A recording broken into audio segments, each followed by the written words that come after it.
that's going to be the real issue kind of going forward here is going to be these supercell thunderstorms really starting to crank up as well. Speaking of crank up, this is on the Atlantic side. This is Port Canaveral, Brevard County. That is a tropical storm right there, and we're so far away from the center that we're going to be able to get those tropical storm force winds. The storm is just so large, but some big time gusty winds there at Port Canaveral in Brevard County along the Space Coast. Shout out to our friends in Brevard.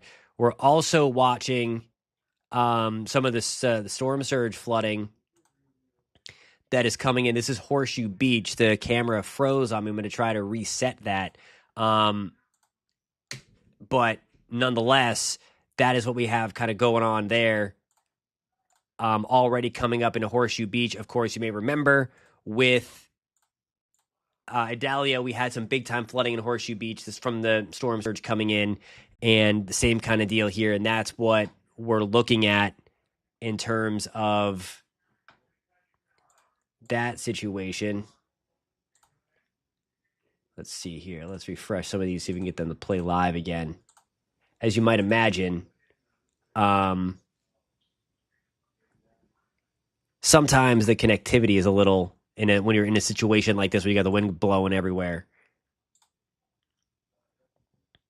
So that's the tornado warning again. That's going to be to the west of Tallahassee. Again, there are our live cameras brought to you by WeatherStem. I'm going to try to get them in motion again. Stand by.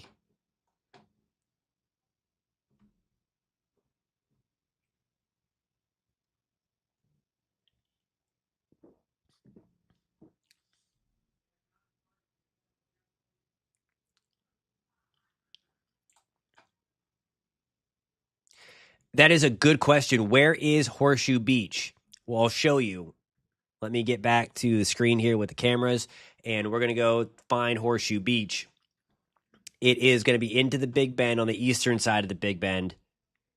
Got to pull up my other display so that we can zoom out of the radar so I can show you on the map. Horseshoe Beach is over here. If I can get it to pop up. There it is right there.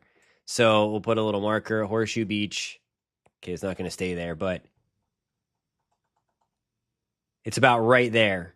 So, I mean, we're getting that storm surge flooding, and we're talking about the storm being 160 miles away from where that position is, where we're talking about the storm surge already coming ashore. So all that stuff. Yeah, I'm getting some questions about Jacksonville and Orlando. It looks nice and quiet out there now, and it is. And this was to be expected. If you were paying attention to this, and I hope that you were watching WKMG News 6 if you were in the greater Central Florida area, we have been talking about this the whole time. This wasn't going to be an all-day rain or an all-day tropical event. That this was going to be banding features, these outer bands coming in where it would look a little gnarly at times. It would back off for several hours, and then we get another push of one of these outer bands sliding through. And that's exactly what we're seeing right now. We have another one of those bands just coming on from the Atlantic side. So we're going to have to watch these near Satellite Beach in Melbourne, Mico, Palm Bay for the potential for these to spin. We had tornado warnings earlier for Brevard and Volusia County, and there's a lot of wind shear in the atmosphere. And that is what is helping to create these tropical tornadoes. The main threat for the tornadoes this afternoon and evening, really as we get toward in the Orlando area, maybe like 8 o'clock, so 3-4 hours away. It's this band here. This is a nasty band of supercells that is lighting up. And then also now we have lightning on, I think this is 356. Yeah, so the radar is not we have more lightning showing up on the southeast side of Helene.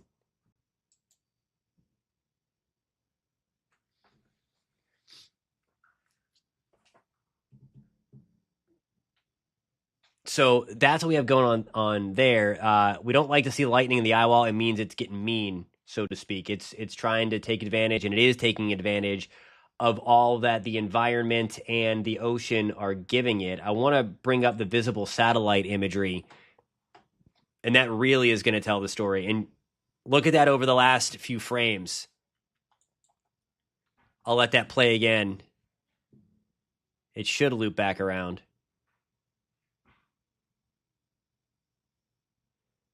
So there you go. Okay. So here's the thing. We just got the 4 o'clock advisory from the Hurricane Center. The wind speed unchanged. Look at the pressure.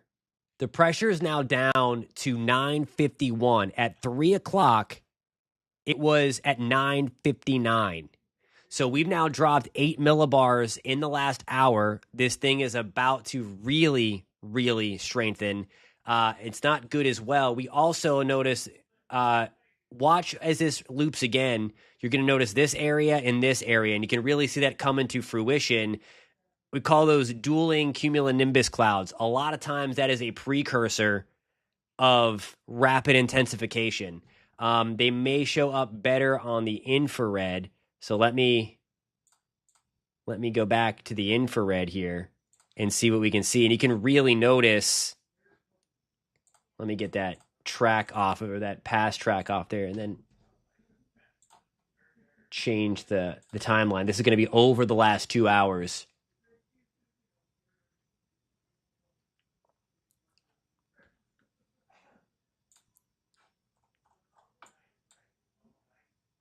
So you'll probably notice some big purple thing. There's one little purple blotch right there.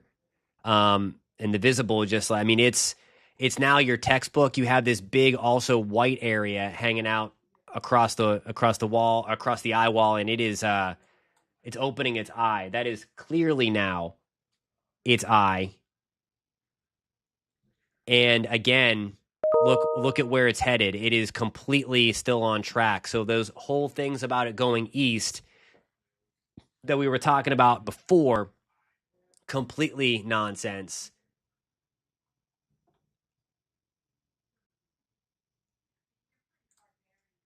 Okay, so here we go.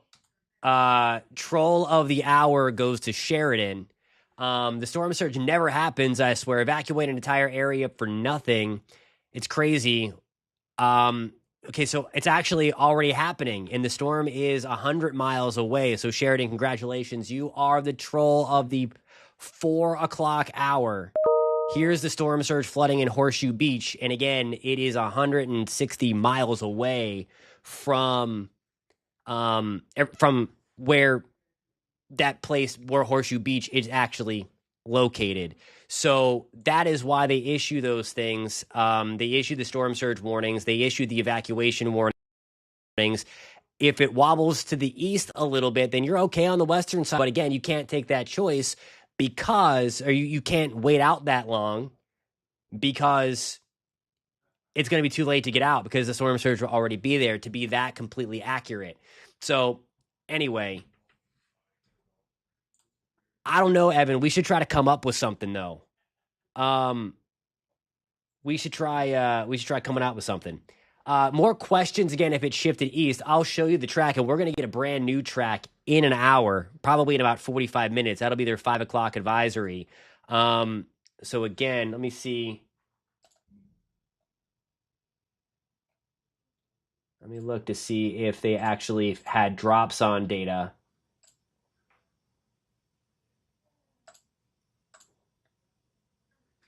Yep. So that's why they were able to do that. So that was the drops on from the thing. So that's the. So Clinton's asking, what can we expect the pressure to be realistically? I mean,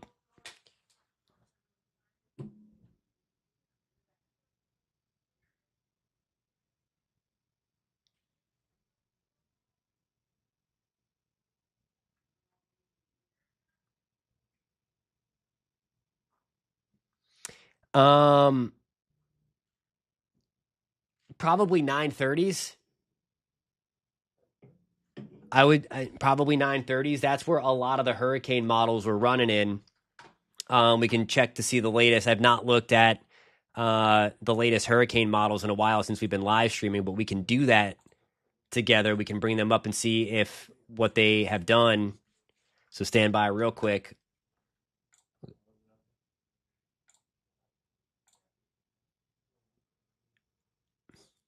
So anytime you're looking at these models, my name is Jonathan, by the way. My name is Jonathan.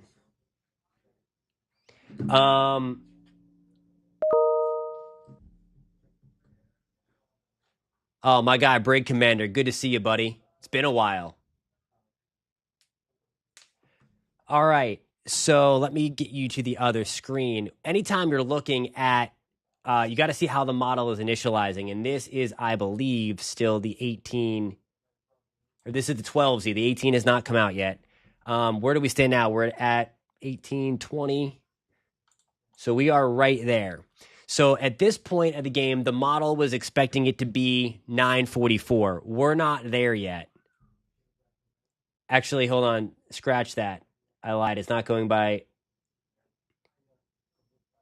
Yeah, so that's 5 o'clock. It was expecting it to be at 944. At 2 o'clock, it was expecting it to be at 954. So we're running a little bit behind the forecast, at least from the HAFS B model, which is one of the specialized newer hurricane models, and it has it coming ashore as a 948. So, I mean, it has it kind of filling up a little bit. So what, we're at 951. Maybe, I mean, I guess somewhere in the upper 930s, 940s, probably there. Unless it's going to go nuts over the last couple of hours. It probably has about 4 or 5 hours to landfall.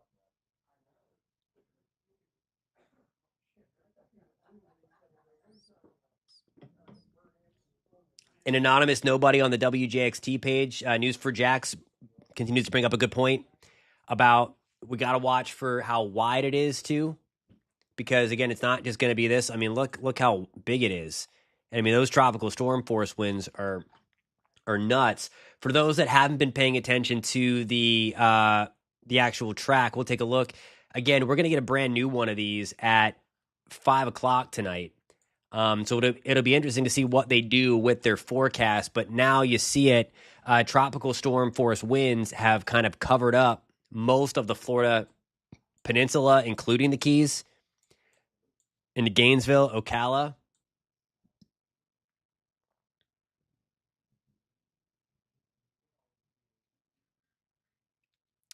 And expect this. I mean, it's still right on schedule to come in somewhere in between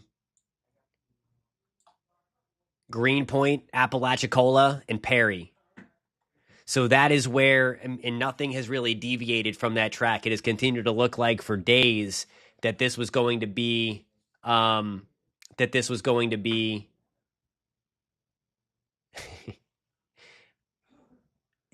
at 5 o'clock. So, Rana, to answer your question on the WJXT page, 5 o'clock we'll get that new track from the National Hurricane Center.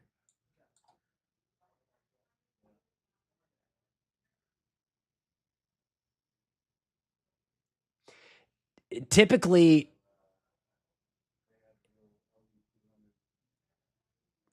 when you're talking about tropical tornadoes, they're generally EF0 to EF2. That's the general sense anyway. Beryl produced some really, really strong ones in Texas this year.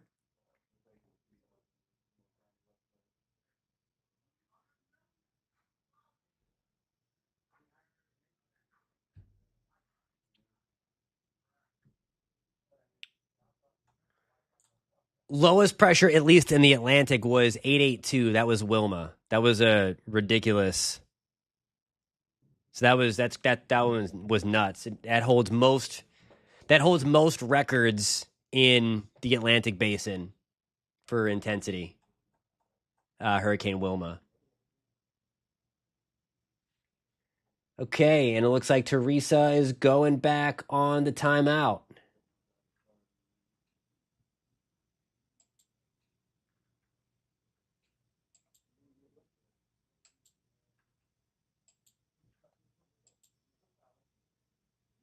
All right, we're going to do a 30 million, a 30 million, a 30-minute. Yeah, they really have been. The European was the worst one, especially early on. But I mean, really, it has looked like Big Bend since what, last Friday. So I mean, it's incredible. It's incredible, the forecast and all that stuff. And I mean, again, if you were watching the videos last week on this channel, and if you're interested in more weather content, hit subscribe for me. I would really appreciate that. And if you are enjoying and finding this content helpful and any kind of preparations or updates, please consider subscribing and hit that thumbs up button so YouTube pushes out to more people so that they can get some credible information.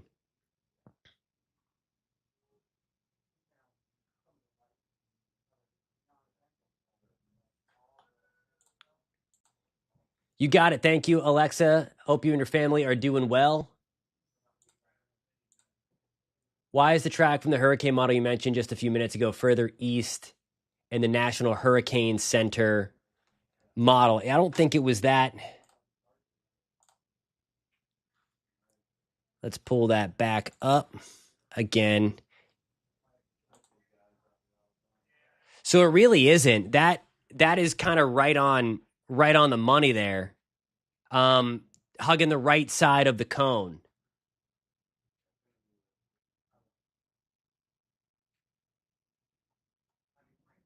So it's still within that, it's in that wobble period. So that's why, and again, that is just one model. That's why, it's so frustrating sometimes when you're talking about forecasting these things, is because people will show one model and then it gets everybody in a tizzy, and then it doesn't come into fruition like that. So that's why, I mean, at this stage in the game, obviously major impacts are coming to the Big Bend. We're still trying to figure out, okay, where does it wobble? And those are kind of impossible to tell once they get that. If this model that I'm showing you here were to come into fruition like this, Tallahassee would be getting a rough afternoon and evening, but certainly a little bit better than what it would if it was on the left side of that. Because if it's on the right side of the track, that'll at least take you out of the strongest of the winds. Remember, the strongest winds are going to be east loaded. Hey, what's going on? He should be on here within the next hour or so. I was just talking to him. He's almost done with his stuff.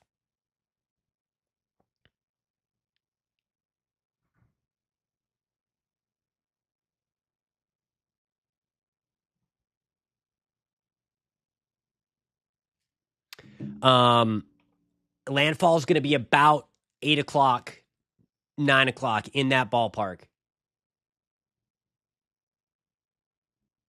Yeah, and I found that super, super crazy. I've never seen them do that before, that they put out a post because they saw so much of it going around that this thing was shifting crazy east.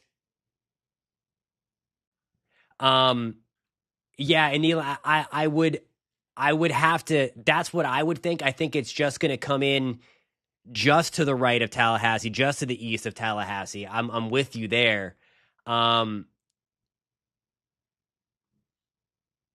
So that's the thing. I like this model did very, very well that I'm going to show you here. This is our in-house model. But this one, let's see. This one has it just to the east of Tallahassee, and I'll zoom in on the landfall site. We can go over the future radar too, because we just so that we can see just for impacts for everybody. You are correct. Next NHC update is coming in at 5 o'clock, and that's going to be a big one because not only will we get the update on the pressure of the storm, and we're going to get an update on the track and if they're going to increase the intensity, which I'm sure that they will, because it's already I'm sorry, I did not see I did not, if they can post that question again, I did not see that user. There's a lot of comments coming in, which I appreciate. Keep them coming. This has been a great live chat. For the most part, there's the bad apples, as they say. But we knew that was coming. All right, so then here we go. Let me back this train up. There are those nasty supercells that are coming through. And that's kind of an updated timeline. So I think this is now the fresh model here. It's these guys, these isolated. Look at this. I mean, 7 o'clock tonight. Spring Hill, Bayonet Point, Tarpon Springs, Tampa, St. Pete, Bradenton, Sarasota, Port Charlotte. Nasty supercells. That's going to continue toward the kind of towards the Orlando area by 8-9 o'clock. And then we'll try to wind things down. But in terms of landfall, again, this is going to be the update here. Tallahassee's just in.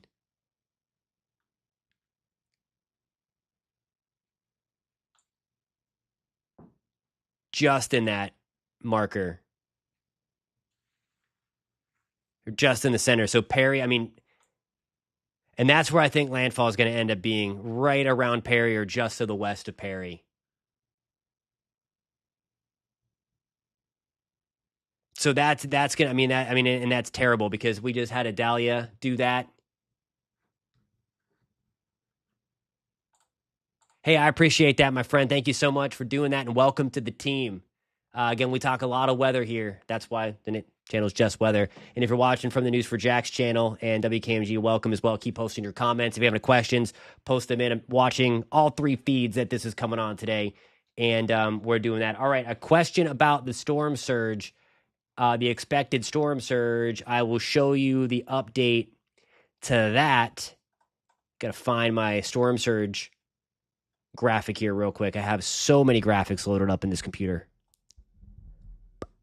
It's around here somewhere. It's just like when I don't know if you guys are tab people. I say this a lot. But it's kind of like having a bunch of tabs open because there's so much information to share, and I want to just have it ready. Okay, so here's the latest surge, and it has not changed much. So I don't know.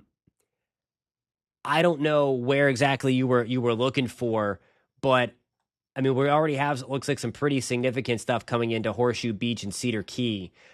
Cedar Key is the far bottom live feed there from WeatherStem, and then Horseshoe Beach is the second one down, and all that stuff. That model was called the Barron 3 kilometer. So it's a contract with where we get our weather data from. So it's another weather company that provides weather data. So you're not going to be able to find that kind of publicly like you can with the Euro or the GFS or some of those other government run ones. So there's the surge, expected surge. 9 to 12 feet is crazy.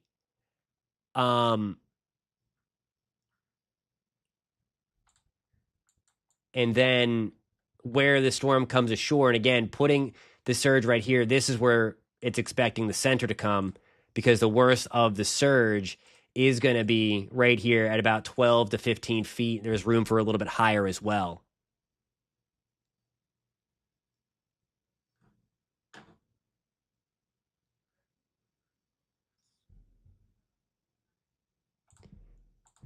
Who are we talking about? I'm sorry. It's hard to keep up with all the comments. Who are we talking about blocking? Because I'll get in there and make sure that happens.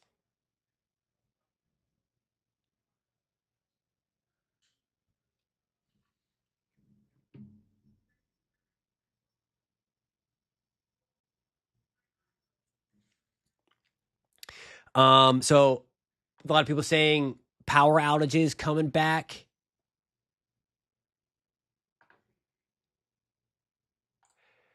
So Georgia's not going to take a direct. Well, they will, part of it anyway. Let me show you the future radar again for Georgia.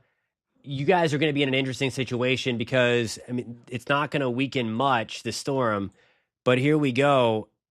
All this strong storms, or all this strong wind, is on the eastern side. And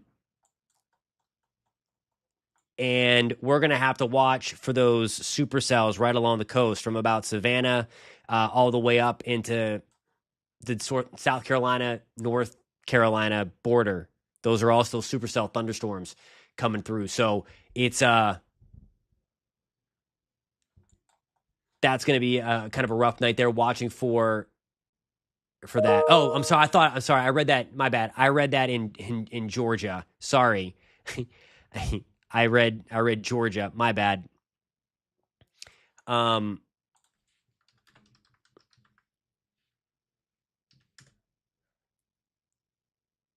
So that's going to be a much different story. We actually had a live feed from there in Franklin County last night. I had it up. It went out earlier today, but that's going to be. I mean, if it comes ashore, let's see. According to this model, it's better than what. But again, wobbles matter. You're in the eye wall there. I mean, that's some nasty stuff coming on shore there. So just if it wobbles a little bit further to the east, you get out of the really, really nasty stuff. Northwest Ocala, we're talking about 50 to 65 mile per hour winds.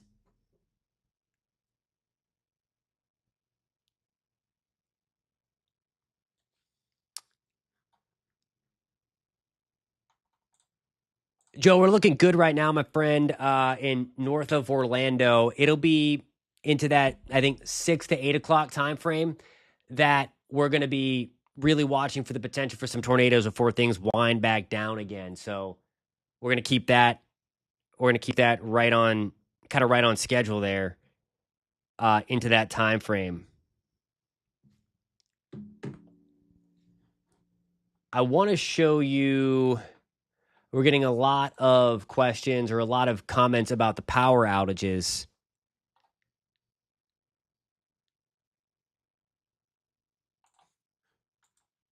And look at all the power outages already from the gusty winds. I mean, so 12,000. It looks like in Hillsborough, Pinellas. 16,000. There's a lot of power outages already. And I mean, this thing is really just getting going. And you're going to see all of this, I think. I mean, this is going to be the main corridor for power outages tonight. Jennifer, that's a hard question to ask. I'm not exactly sure where you're at in Polk. And I'm not sure if your local officials recommended it, then yes, I would. Otherwise, I don't think that we're going to be getting into the hurricane force stuff, and you should be okay. Because I've not heard, unless I missed it, of any local law enforcement going around and asking people to leave their mobile homes in like the greater Central Florida, Orange County, Kissimmee. Look at that power outage map just updated. Now 5,000 people without power in Polk County. So like this is the thing, is that we were never talking about things being crazy in the Florida Peninsula, but it doesn't have to be crazy to lose the power. And that's what we're going to be dealing with. And remember, we have a lot of power crews on standby. We were talking about that earlier in the live stream when we started this off at noon.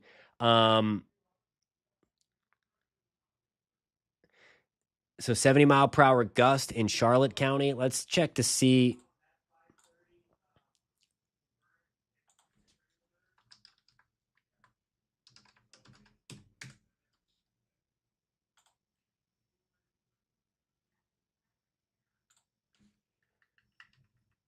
I'm just going to check.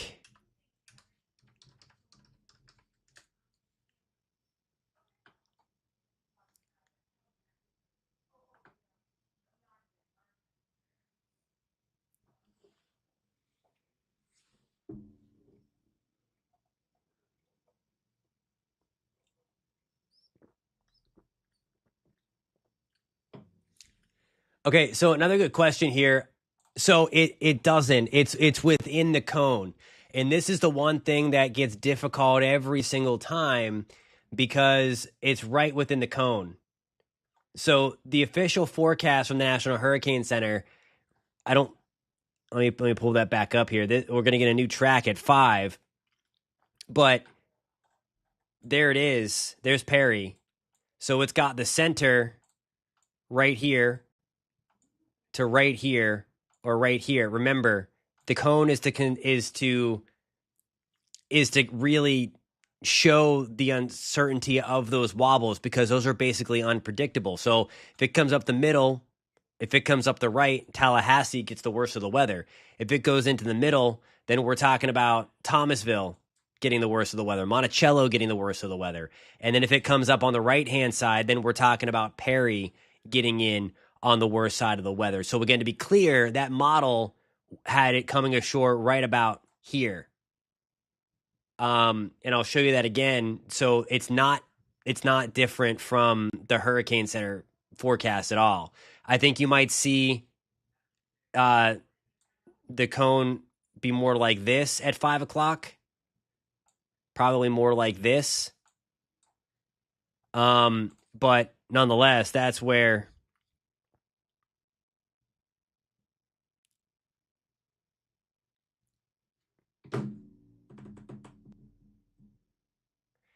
we're looking at. So again, it's not much different.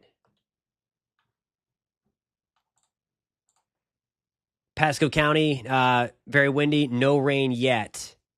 And it looks like we've kind of observed those tropical storm conditions throughout a lot of inland Central Florida.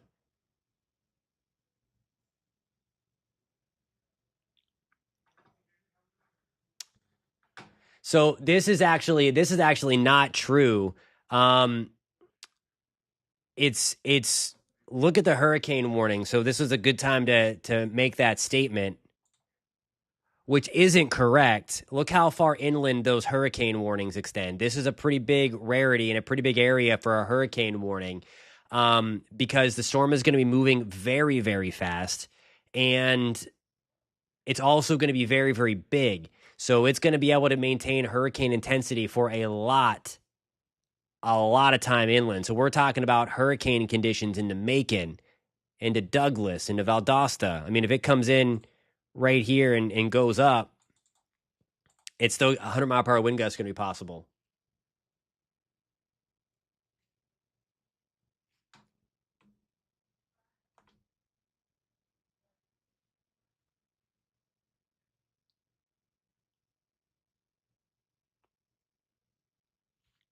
I have a question on the JXT channel about Clay County. I mean, we're gonna be closer to the thick of it again.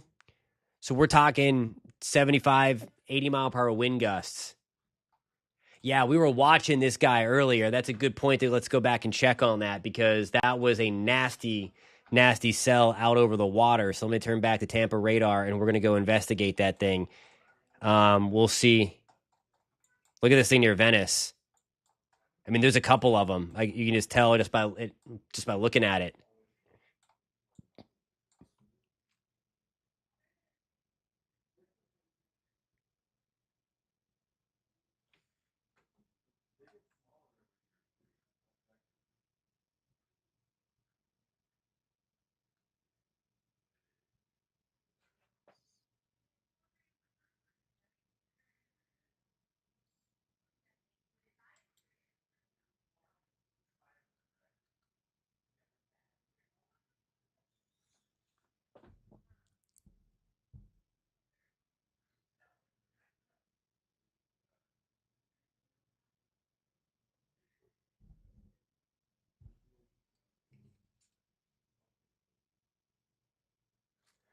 All right, we also have a tornado warning for Volusia County. So we were talking about that line coming through.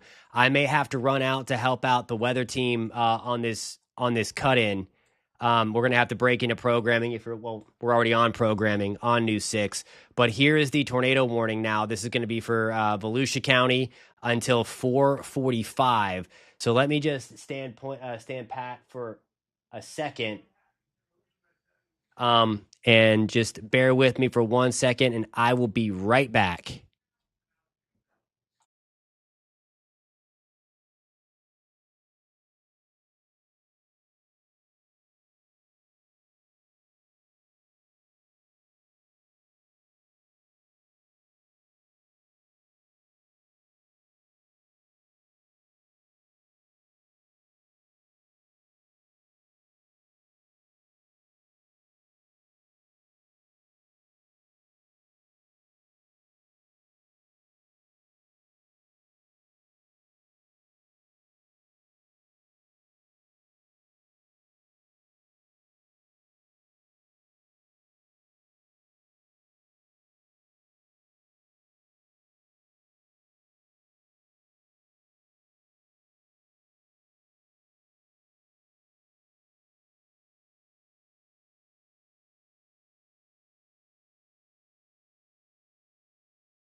Alrighty, guys. So I'm gonna keep the stream rolling. I'm gonna put the stream actually on our News 6 broadcast. If you're watching in the greater Central Florida area as well, around Orlando, Daytona Beach, the land where we have the hurricane warning. We had somebody from Casadega on there before. That's where we have a tornado warning through Orange City, Lake Helen into Daytona. I'm just going to put the velocity mode on here back on the Melbourne radar, and we're going to be able to see that we've got that rotation right in through there. So just real quick, I'm going to call out a few streets into Osteen, Doyle Road again, Cortland Boulevard, Fort Smith Boulevard, Howland Boulevard, Saxon Boulevard. Again, make sure you guys are in your safe place. If you're watching from Volusia County, I'm going to put on our actual live stream right now that we have going on News 6. So we're going to cover this tornado warning in Volusia County in full. We're also going to watch in the Sarasota area. We had a nice big rotation before. That's why we have this kind of thing popping up. This, when you see that yellow cylinder, that's the computer picking up on the rotation as well. So we've got that. No warning for that just yet, but that's going to be a big heads up in Laurel, Florida, and Sarasota, Florida, to keep an eye on that cell.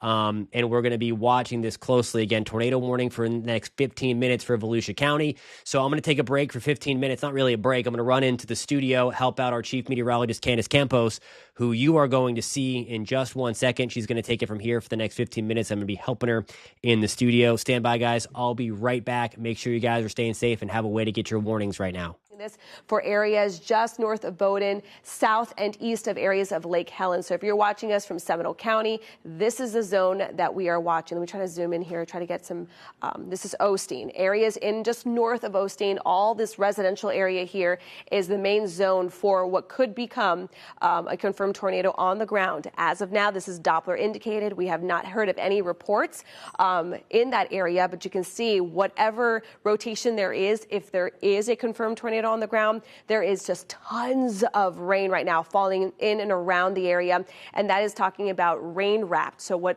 we talk about rain wrapped, basically, if it is pouring rain, you don't even notice that there is a tornado there just because it just looks like a lot of rain falling at the same time. So that's one of the concerns that we have when it comes to tropical tornadoes. The one is that they move very quickly. Two, they come in and out pretty fast. And the third is if they're wrapped in with a lot of that rain, it's just very hard to see. So if you're watching us from areas of Lake Helen, Orange City, this is the zone that this circulation is going to be going.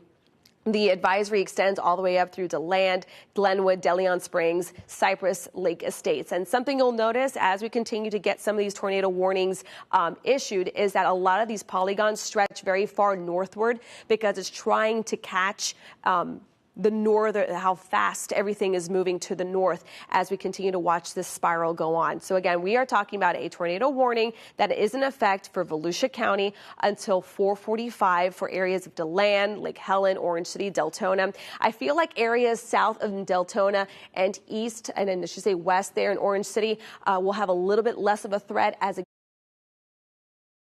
All right, so if you're in the greater Central Florida area, certainly in Volusia County, and you want to stay updated on this tornado warning, we're going to bounce around the state again. But tune in to News 6 or News 6 Plus on your TV. You can pop us up on the phone if you want to keep the YouTube stream going as well. Kind of have that dual screen thing rocking and rolling.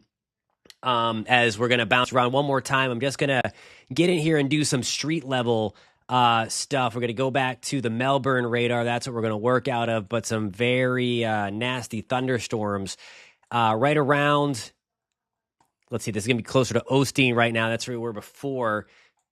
This is very broad rotation. It's not as impressive into parts of Volusia County, but still Howland Boulevard, Old Train Road, Captain Drive, Catalina Boulevard, Ranch Road, Casadega. We were talking about you guys before. And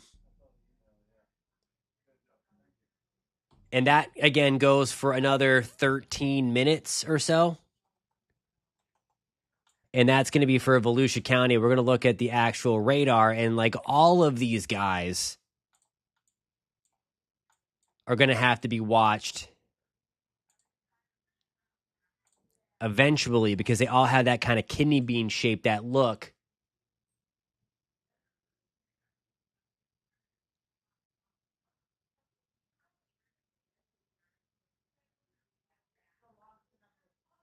Okay, live off Howland in Deltona. Okay, we'll go back into Deltona.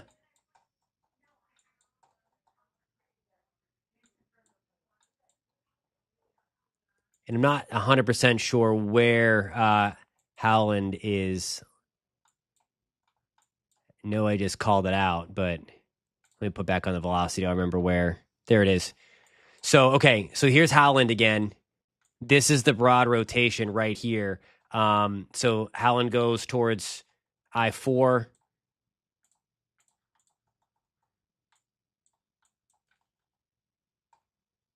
Sorry for all the bounce around. I want to just...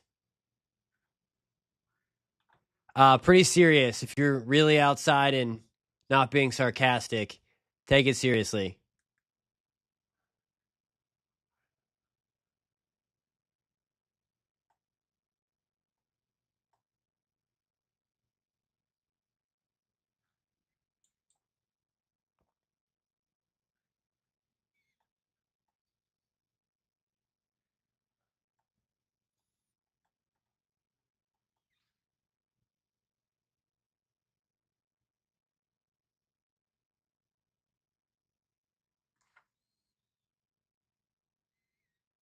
And somebody just mentioned on the JXT feed, too, brought up a good point. With all the rain that we've had over the past couple of weeks, it's not going to take as much wind as we normally would see to knock down trees and power lines and things like that. Let's see if we can find...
Okay, I was just trying to find if there was a camera in that area. Don't have one right there.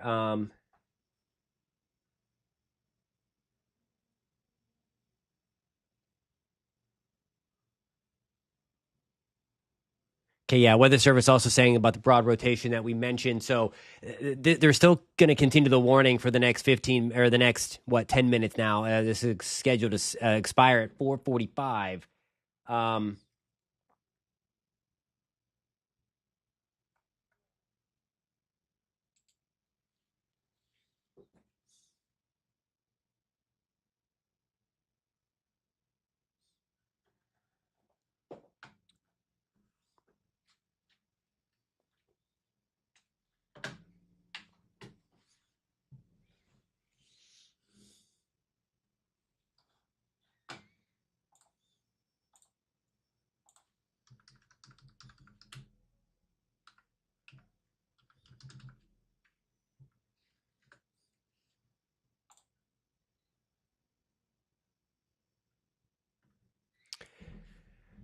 So in Columbia and Suwannee County, it's going to get a little rough a little bit later.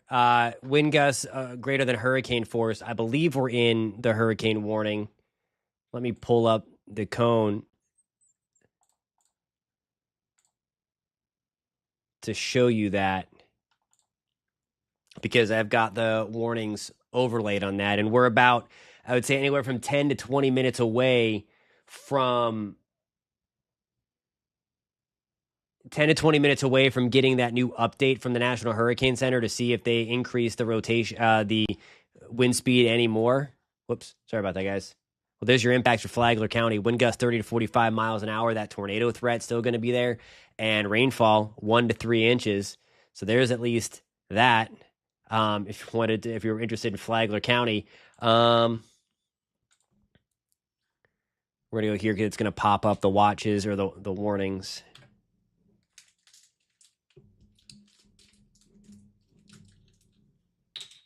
Yeah, so there you go. You're officially in that hurricane warning right here, I believe. There's Columbia and Suwannee. So hurricane warnings, I mean, you guys can expect wind gusts over 75 miles an hour, and it might even be over 100 miles an hour. It's for 3 and making a run for 4. We're gonna see if it was able to hit Category 4 status. Hopefully not, but at this point it doesn't matter. It's so close to coming ashore.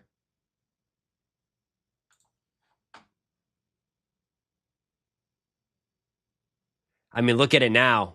It almost has that super, super deep thunderstorm activity all completely around.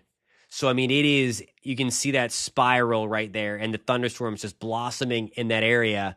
So it's, yeah, I mean, it's trying. It's trying. And I mean, the only, thankfully last night, it didn't have its act together over the even warmer, over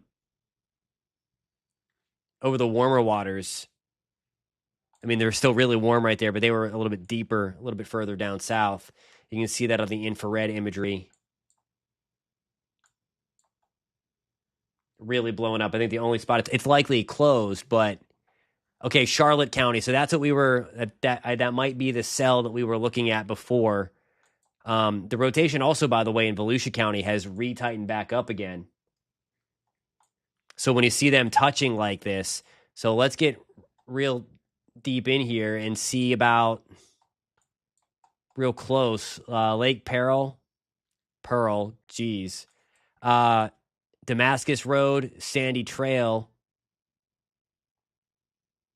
Old Sawmill Road, Oak Apple Trail, Previtt Avenue, right towards I-4. It's getting DeLand, Highlands, Cypress Lake Estates, north DeLand, just north of Lake Helene. So want to make sure you're in a safe place there, but the rotation has come back and has tightened up a little bit.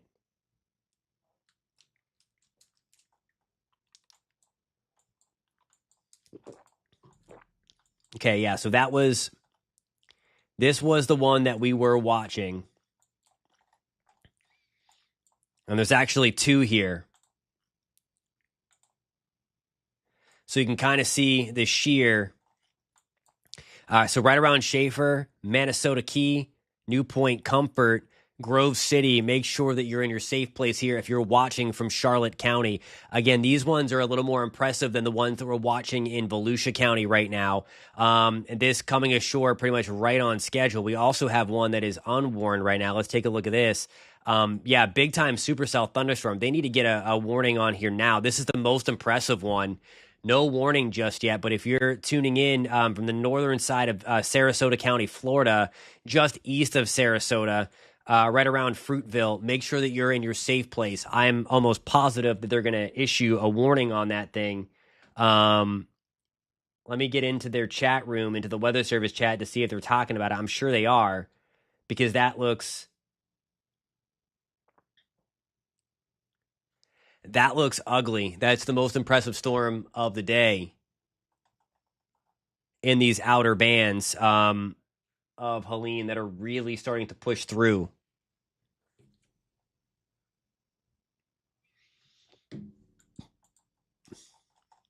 And anytime you see on our computer here, we have that cylinder that pops up. That's the computer highlighting where it thinks the rotation is. And I mean, it's right on the money. Right on the money. And again, that's our in-house data product, our Barron data provider. I had some couple of people ask about what radar we're using, and this is the Barron radar. And you can see the rotation right there, the greens and the reds. There's no tornado warning on it. I don't know why. That's the most impressive cell of the day.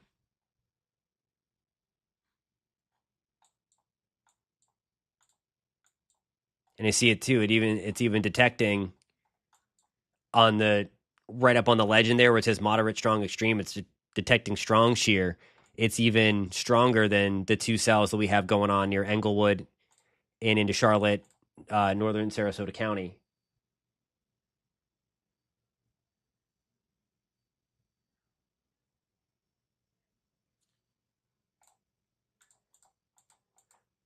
So let me just go in there. It looks like it went. Yeah, I mean, I don't know.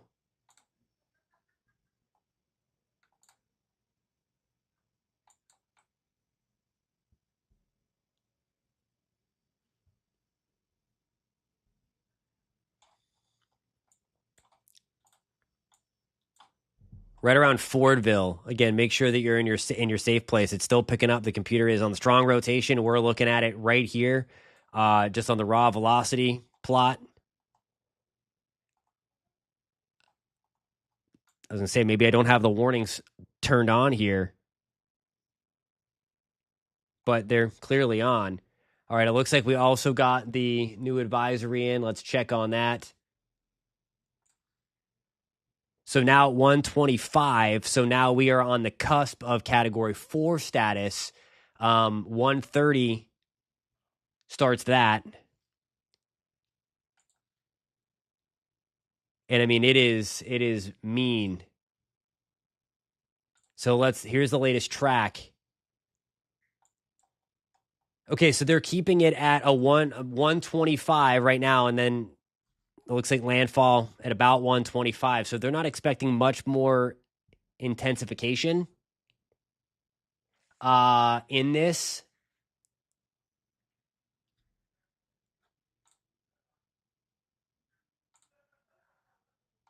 But there we go again. So they have, I mean, remember we had the line here, so they shifted the nudged the easternmost part of that cone over a little bit. That's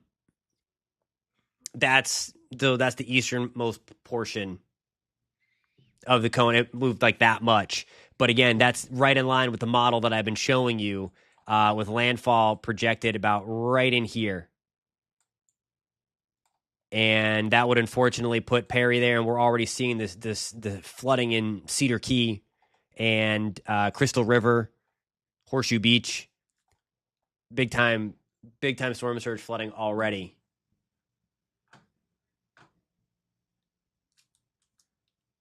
Yeah, they didn't. I was surprised. I'm kind of surprised they didn't bring it back, just because we're only 5 miles away from it, and it looks like it's trying to do more on radar and on satellite. So yeah, I mean, at this point, it's 125 versus 130 or 135 is not going to make much difference. In all honesty, it's all bad. We don't want any of it. Okay, so Sue just mentioned we live in Englewood. The phones just went off. We're going to go take you back down to Englewood since we have. So there it is right there. Let me make sure I'm on the Tampa radar. And yeah, make sure that you're in your safe place, because if there's going to be a tornado with this, it's going to be hanging out right in here, okay? We'll check that on the velocity thing. The velocity is a little further over. Sometimes it doesn't update right away. But if you're familiar with, I don't have the streets to pop up because we're out of the Central Florida area, so I don't have the street level stuff like I do right in to get the names of the streets to pop up. But if you're on the east side of Englewood, I'm not exactly sure where you are, but okay, we got a new update. Now it's kind of north of Englewood, so there it is right there. Did they? No, I was going to say there's no way they took that warning away. And still no warning on that one north. It looks like that did collapse, though. But we've got two, one north of South Venice, and then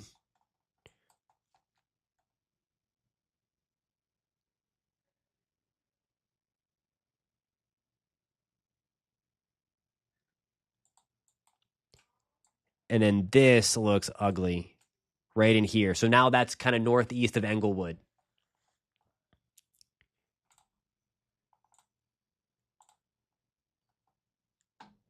And like, it's weird because for whatever reason, the Radar's not updating.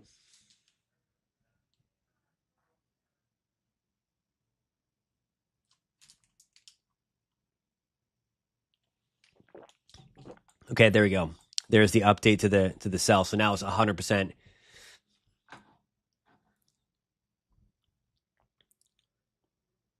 A lot of times, though, if you're looking at the debris field on radar, it's hard for those to show up because they need to be really, really strong, especially for where we're at, because we're a decent ways away from the Tampa radar.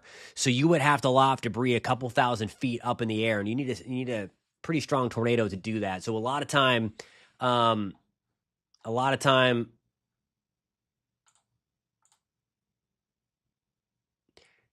So I don't think the last three weekend there. I think Adalia is the only one to have weakened on approach into this area. And I don't think we're going to see any weakening with this. I mean, look at that eye. I don't think there's any. I don't think there's any shot. There's nothing else to stop it at this point. And I mean, it's so. Yes, in short, Joe. Yes, it could go into the North Gulf Coast again.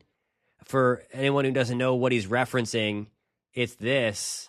Hurricane Center has identified another area. We actually talked about this one 2 weeks ago. We talked about the MJO coming through the Madden-Julian oscillation. That's what's forcing everything up. That was what Helene was born from, the MJO.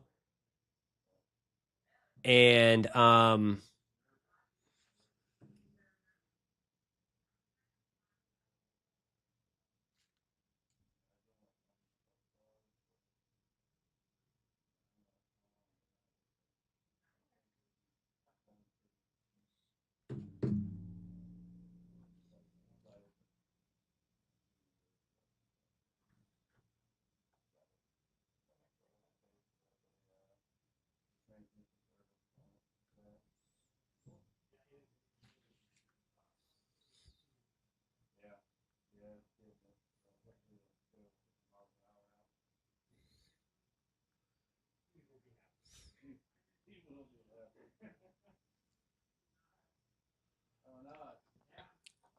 so that's going to be a story for another time, though.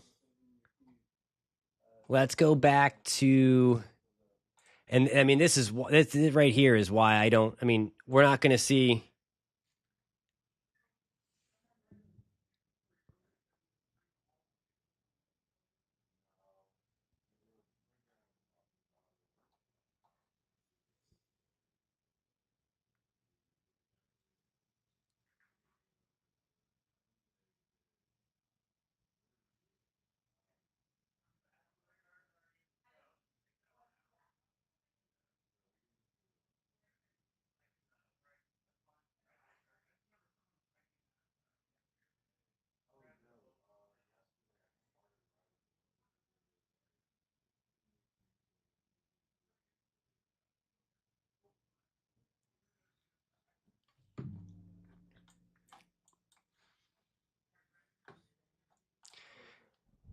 And I always like to check up on what's.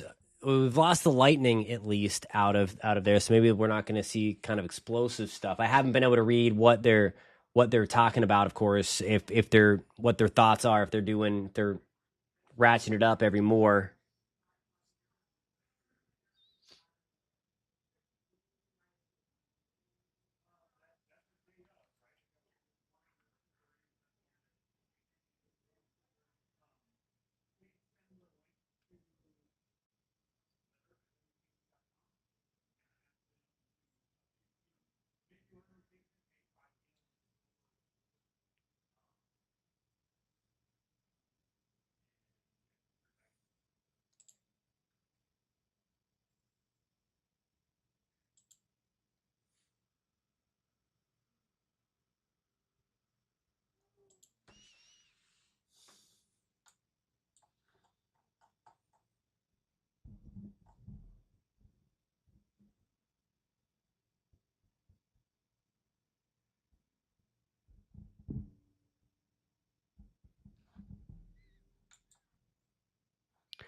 I'm just looking for some other cameras to show. Stand by. I'm just gonna put that on the loop.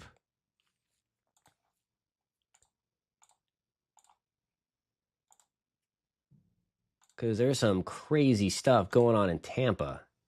Like the winds, Skyway Bridge and the Howard Franklin Bridge are now closed due to high winds and storm surge. So crazy stuff there. I'm trying to see if I have a camera I can show you.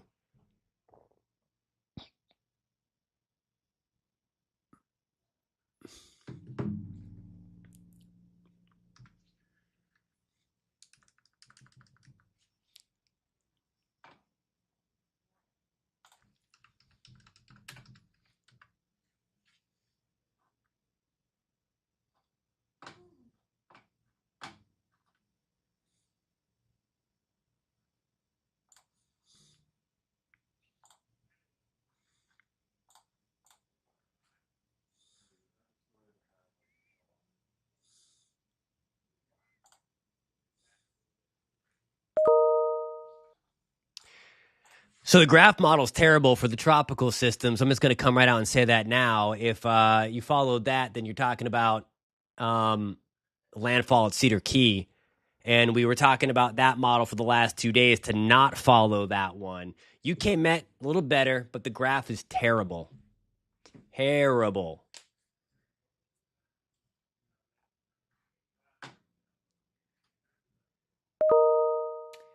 Purple blob on News4JAX. I would 40 to 50 mile per hour wind gusts, and then that severe weather threat through the evening. Our tornado threat's likely going to be the biggest thing to deal with tonight. And then those tropical storm force wind gusts they'll ramp up a little bit over the next couple of hours. Again, what we're kind of seeing right now is the worst of it for the peninsula is what is going on kind of on both coasts with some feeder bands along Brevard and Volusia County. And then we have those supercells kind of lifting up towards St. Pete, Tampa, Clearwater, Sarasota, coming out of Venice and Port Charlotte. So that's going to be our worst stuff in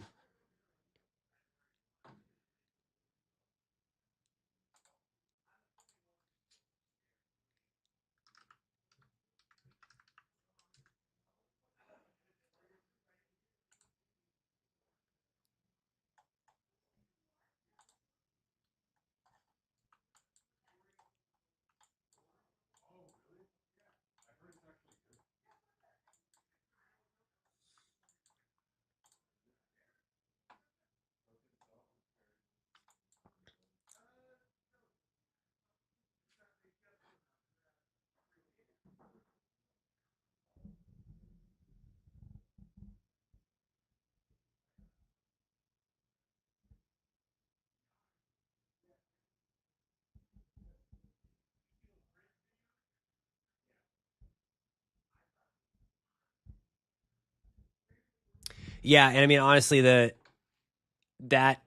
this computer model here, it's hit the nail on the head. It was actually when a lot of the hurricane models, the Hurricane Center models were coming in, that actually showed it right closer to Apalachicola in the western side of the Big Bend and Appalachia Bay. So it's been good. And for those that want to see that, I mean here it is. And there is landfall right at about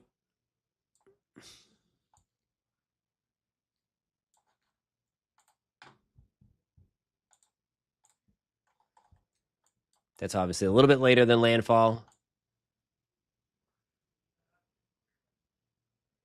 But about 9 o'clock. Confidence Studio says on the News4JAX page, I feel like it's going to shift more east. I mean, at this point, it's not a shift. It's right there. It really has no other place to go at this point than land. I mean, it would have to go like 90 degrees to do anything else you know, to anywhere else in Florida to make an abrupt right turn. But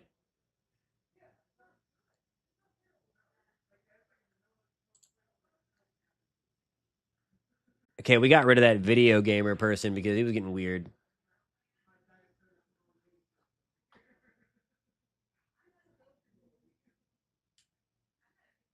Yeah, Joe mentioned we're really close to Cat 4. I mean, it's right on the cusp. Right. Jonathan brought up a good point. At this point, it's leaning, it's not shifting. A shift is what Ian did or what Charlie did, where it's just like there is something significant, something pushed it, something wasn't modeled correctly. But now I'll show you what's going on.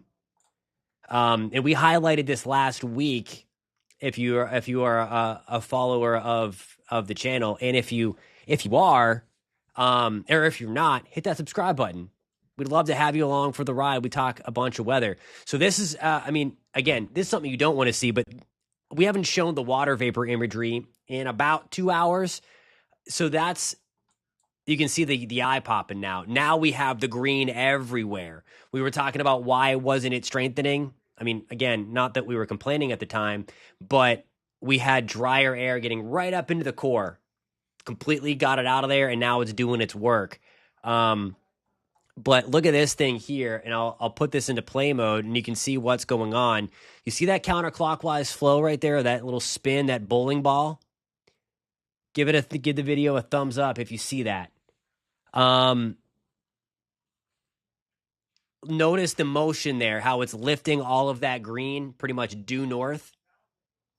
That is the cutoff low. That is what's responsible for steering this thing. So it's grabbing it and then kind of lifting it up as it pinwheels counterclockwise, kind of back towards Missouri and Arkansas and the plains.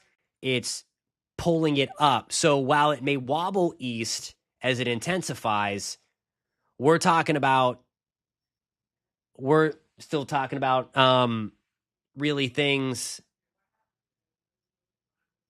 lifting more north with, again, subtle wobbles. And again, Hurricane Center accounted for that with their latest advisory. Let's see here. Okay, so I want to pass this along too. This is coming right from.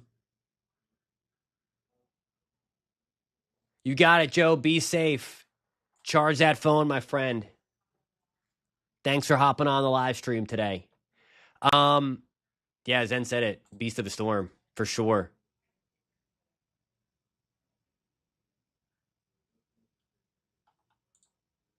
It really has. This one has been very, very. It's behaved. It has behaved. At least in terms of where it's going. But you can kind of see. I mean, once we got that little spin, and this is what fascinates me about the weather, because that spin that you see there above the orange, kind of on the western side of Kentucky and Tennessee, that upper low there, that piece, when we were first getting the indications that the Northeast Gulf Coast was going to be under the gun here for a hurricane, which unfortunately it is, that was in Russia. So we really needed to wait for that to get in the United States so that we could sample it with our weather balloons. And then we had the disturbance that wasn't even developed yet, but advances in weather technology and being able to pinpoint that we did have that convective pulse coming through to force up those thunderstorms eventually to get going. It's just incredible. Okay, so in West Central Florida, they're first going to be out of the south and east. So they're going to be strong out of the south and east. And then as we get this thing to get over the panhandle, so like for the next couple of hours, it's going to be south and east. And then we'll get the counterclockwise flow on the other side. That's whenever they're going to shift to a more northerly component. We'll get you back to Sarasota. I have a question about the tornado warnings down here. So here's the new one. Yeah, I mean, these are straight up supercells here. You got the hooks. So you said you're near the one.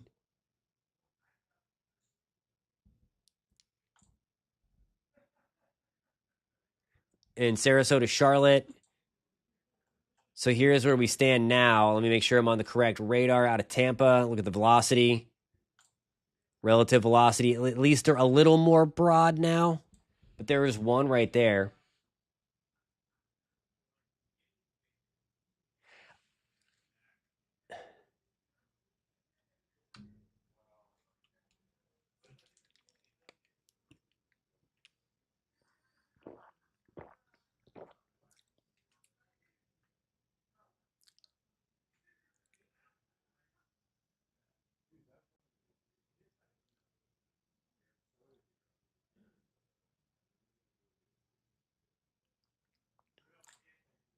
So yeah, because that one is also that's going to be another thing. It would be in about 7 to 10 days.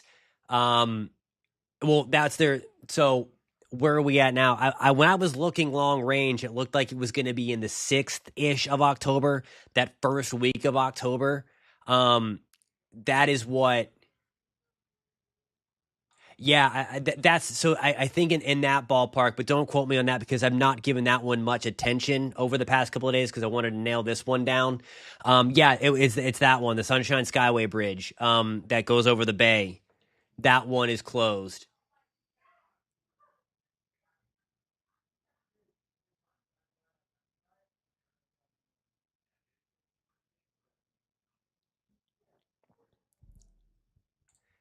What part of it's going to be the east. The further east you are of Tallahassee, the worse the weather is going to be. So just to the east of Tallahassee, we are.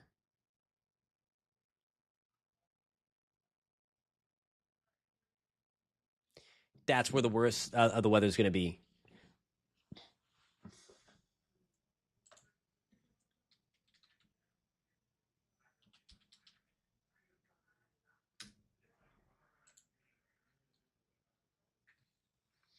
So Madison, Florida, is in a really, really not the best spot. I'll show you because you're super. I mean, I think you're really close to a direct hit. Let me get back to our model again that I think is doing a very good job. And we'll get you a little closer. So what we'll see. There it is, Madison. I'm going to say it should pop up. So let's put a little marker. It's about right there for reference. And then there we go. I mean, it would, that's pretty much a direct hit. That's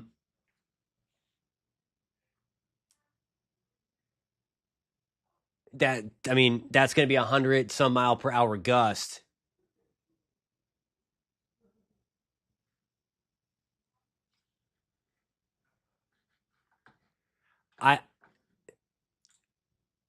What models are showing, because I mean the Hurricane Center even nudged the cone to the east of Tallahassee a little bit. Tallahassee's still in it, but they nudged it to the east. So I don't know. I have not been able to look at the latest models because we've been on here kind of nowcasting this and forecasting this in real time. So I have not looked at the models, so I don't know which ones may have done that. But if anything, this one has looked like it would just nudge to the NHC model. So you're talking about one of the halves or the H Wharf or the H Mon. Those are the NHC ones. We can take a look at that. But I mean, here is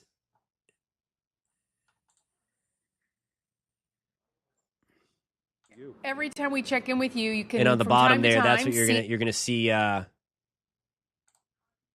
That's our coverage on News 6. What you're seeing right there, let me bring up Daytona Beach. They're local. On our other source. That's the only thing that I can discern at this point. That's Daytona Beach. Look at it right now. I'm not worrying. And that's Port Canaveral. So that's what we're seeing on the Atlantic side. That's a live feed there. So just to kind of keep you posted on what we're seeing, those are the live views there. And certainly, you know how far those two areas away. I mean, a complete opposite side of the state. So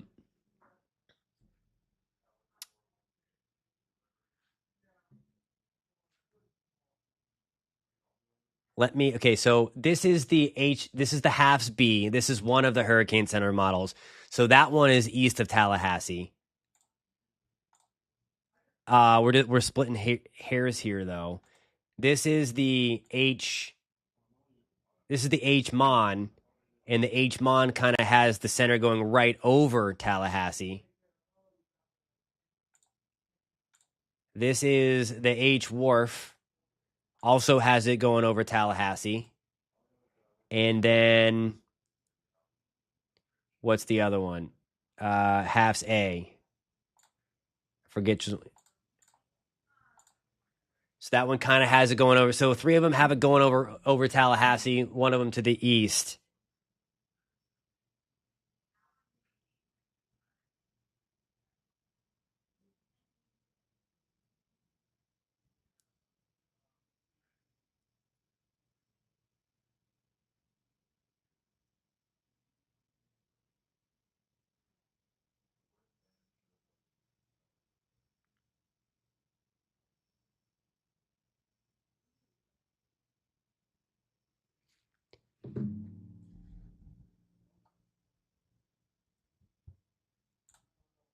Hey, Brooke, where are you at? Are you on the Gulf Coast of Florida? We'll get back to the radar and find out what's going on there. I mean, there were like a train of supercells. Let's get back to the radar. Yep, there they are. So you've got to be down there.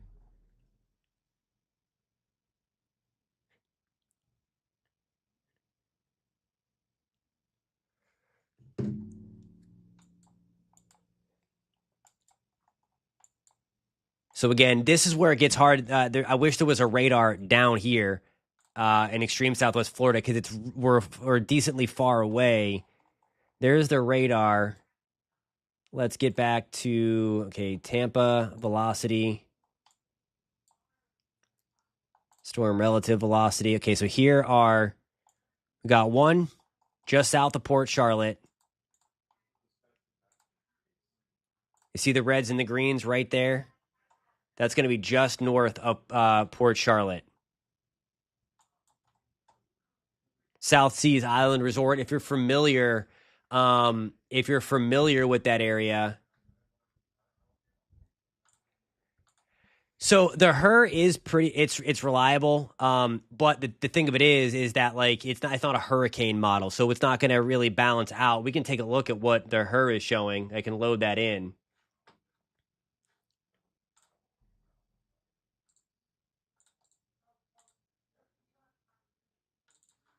We can take a look at that. Before we do that though, I just want to make sure that I wish I had streets on this side.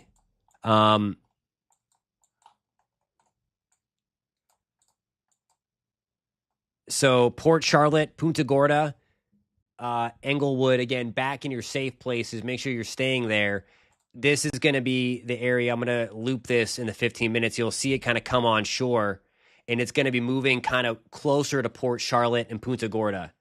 So this is the deal here.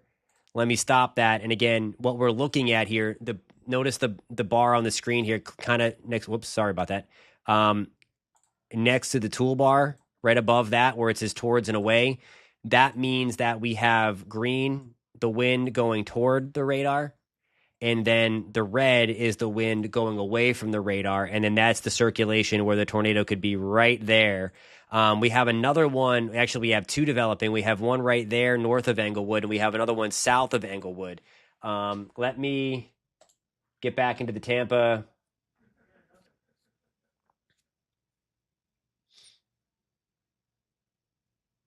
Yeah, they're obviously talking about him too.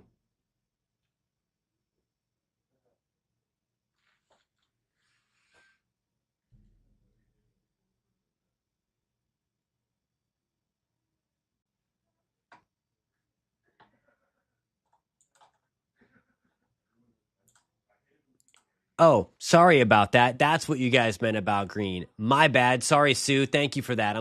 I was like, I still had it on the other source where it kind of did that. My bad. I said that we were just looking at the one thing. So sorry about that. So here's the deal. This is what I was trying to show you. So there's the green. That is the wind toward.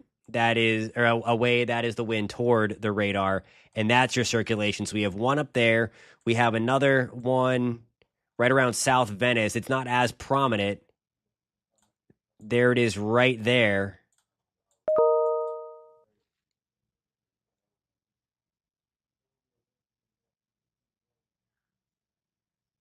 So yeah, I had my my desktop capture on, which was only half the screen because that's what I showed the web page on because I was showing those models. So sorry about that, guys. Thank you for paying attention.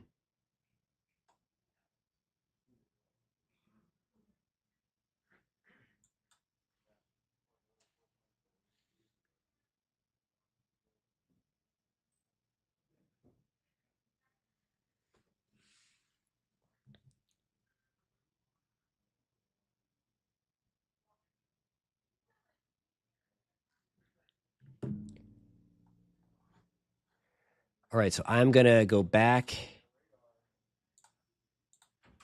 Look at that. I mean, we're talking about a bunch of stuff being on to the super strong winds. They're 90 miles an hour just outside of the eye wall.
My bad. Thank you. See, I love you guys because remember when I pulled the mic cord out the other night? So, yeah, I muted it before on accident. So thank you for that, guys.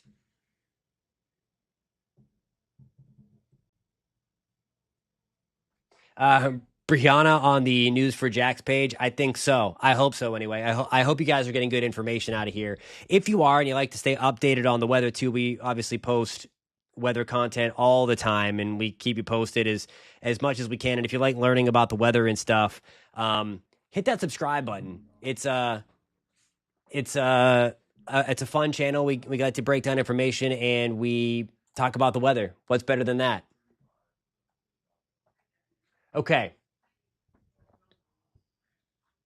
Yeah, can you hear me now? I love it. Thanks, guys. All right, so we have more lightning in the eye wall again. So we never like that.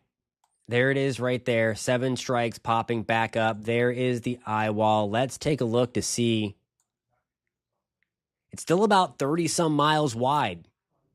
So we're really not shrinking the eye wall any.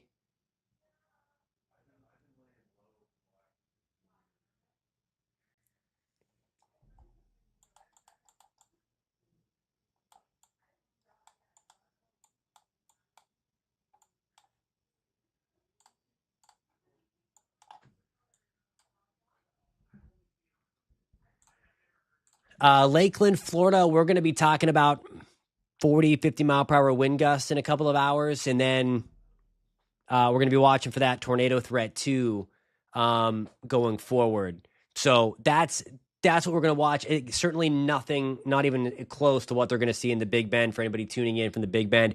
Is anybody watching from the Big Bend area or toward Tallahassee or North Florida or South Georgia? This is really going to be where this area here is going to be the worst of it later tonight, early into the morning.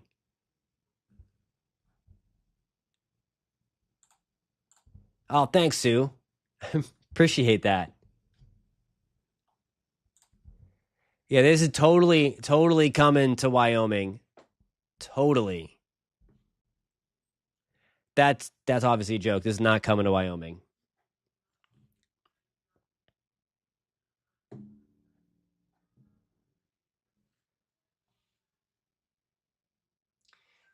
Eric Burns says can definitely hear the wind now in St. Cloud. Miranda's Playhouse on News for Jax is saying that winds are picking up in Clay County. I think so. Yes, K Bronson on the News for Jax page says northeast at 23 miles an hour.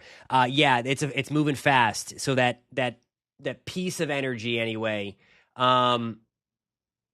That piece of that I'll just show you instead of describing it. That upper low is now grabbing it and pulling it north. This is why we thought that it would race, and you can kind of see that dance that's going on between the two systems out here. That counterclockwise flow around Indiana, southern Illinois, and then of course that big green blob that is going to be the hurricane Helene, and all that stuff. Predictions on the rainfall. Good question. We'll show you the model forecast for that. Let me pull that up. Let me see. Just make sure I have. All right. Yep. This is the one I want to show.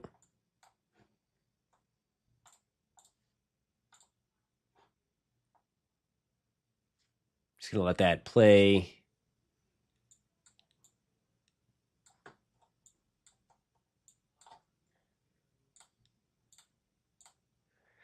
So 5 to 10 inches probably in the panhandle. The thing of it is, it's going to be moving so fast that at least for Florida, the closed captioning should be there. I don't know why it's not. I can double check that. I have to go check to make sure that I'm not needed on the television side of things anyway. So I'll double check that, Sue, why it's not showing up. It was showing up before. So I'll see what happened on that front.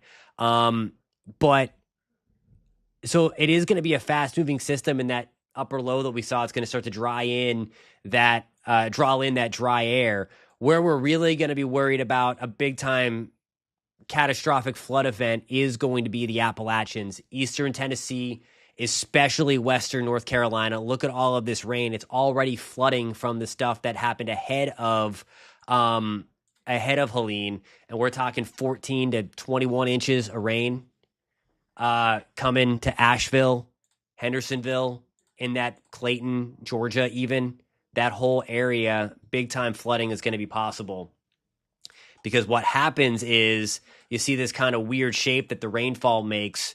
That upper low that's spinning over here, it yanks the storm that way, and then we get all of this Atlantic moisture to come in right up the mountains, and then it rings out there and it floods. We get the push of the storm, all of that tropical moisture, and then as it get yanked that way, we get all of the Atlantic moisture too. So not a good situation. Make sure that you are paying close attention and do not drive through flooded roadways.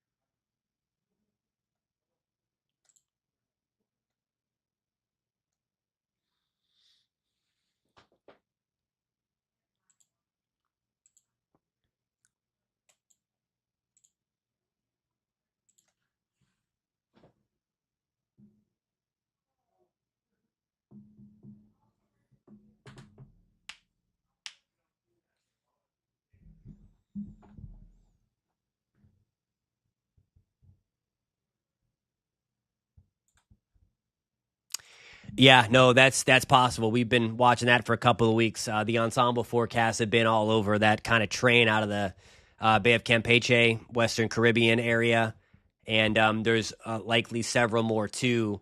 Several more as well coming off of Africa. It's going to be a weird end of the year. I did, and this is a good point. One of our meteorologists that works at News 6, Samara Kokinos, when she worked in Texas, one of the sheriffs told that to her on the news, that same thing.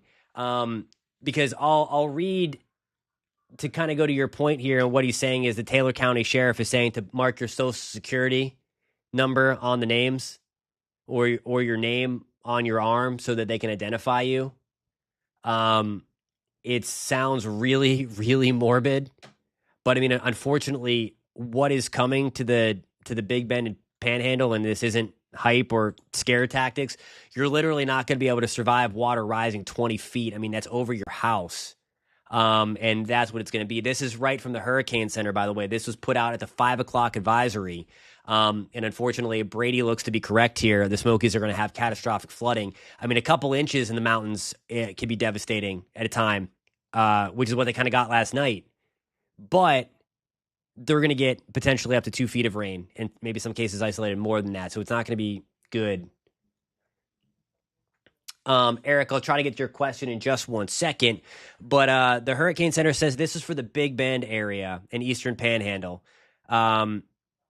Catastrophic and deadly storm surge will occur across portions of the Big Bend coast, where inundation could reach as high as 20 feet above ground level, along with destructive waves. If you live in this area and were told to evacuate by local officials, your opportunity to do so is almost over. There's also a danger of life-threatening storm surge along the remainder of the west coast of the Florida Peninsula, which is what we're seeing now. So, and they go on to continue to use that word catastrophic for quite some time, several other times about other things. Yes, we're going to be talking about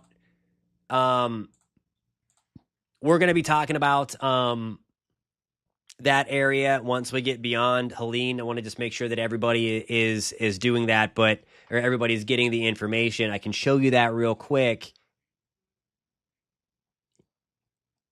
It is. I have my graphic in here somewhere for the. So if you're interested on that stuff, hit that subscribe button. Gotta say it. But there it is. There's the other area that will eventually develop there. We also have that one out here. That one should stay out to sea, though. But this is that's what we're going to be watching over the next week to 10 days.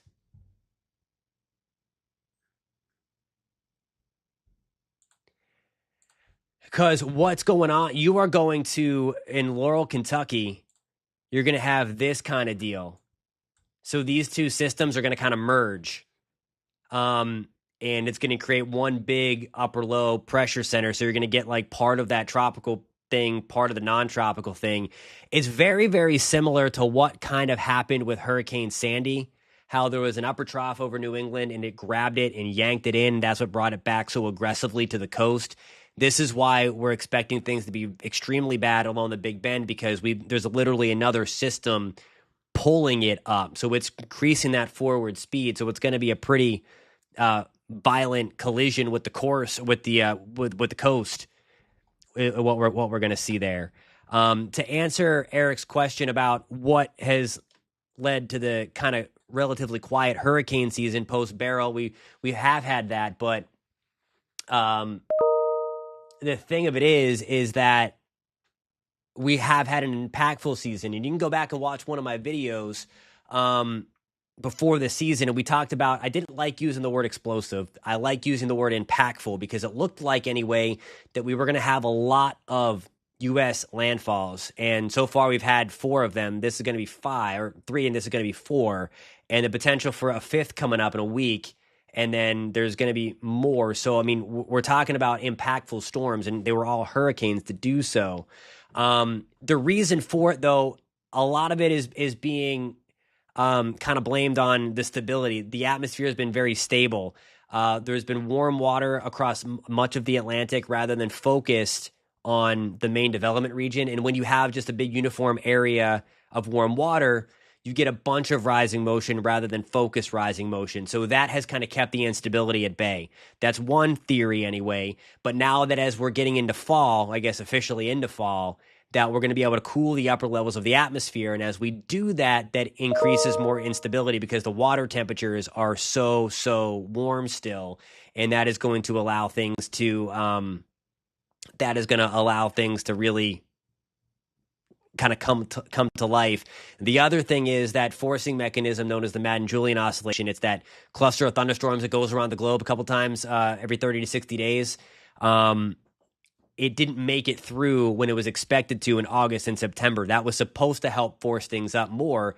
It got stalled out and kind of fell apart on the Pacific side. If you remember, there were like 4 storms out in the Pacific, and we were expecting that. I was expecting it anyway to translate over to the Atlantic, which it typically does. It fell apart. So I was not correct on that part. But now, clearly, the Madden-Julian oscillation is here, and it helped birth Helene.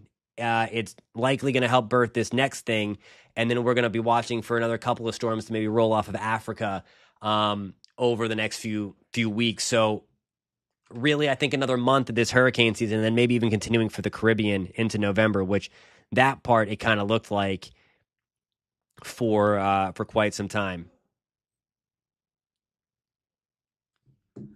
All right, I am going to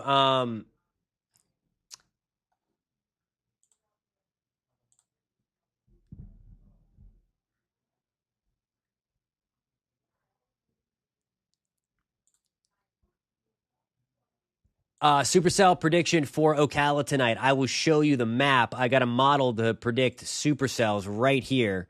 So we can go over that right away. Is today Thursday?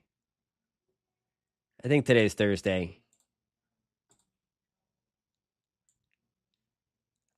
Okay, got to get the timeline right so that it plays out. Okay.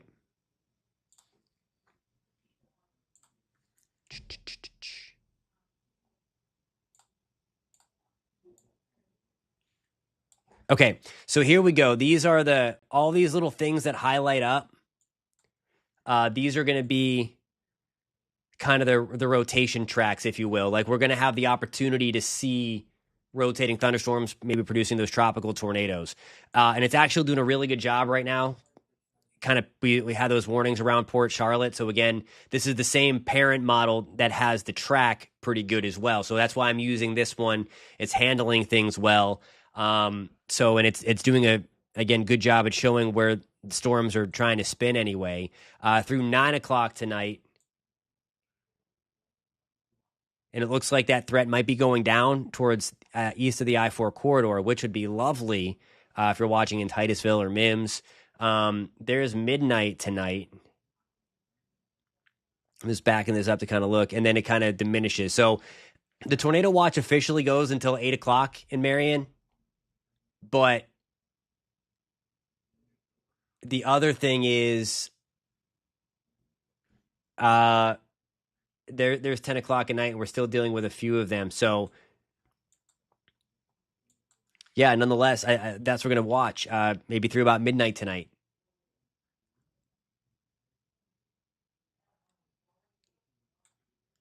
All right, I got to go check on something in the newsroom. So what I'm going to do is I'm going to put this radar back on again, and I'm going to leave you again with those live views like we had before. And then I'm going to come back on here, and we're gonna rock and roll with some stuff. Just going to look at all that lightning in the. Hold on. Look at that. Look who we have here. There he is. Meteorologist David Nazario joining the live stream, the party, and we're going to rock and roll for a while. What's going on, my friend?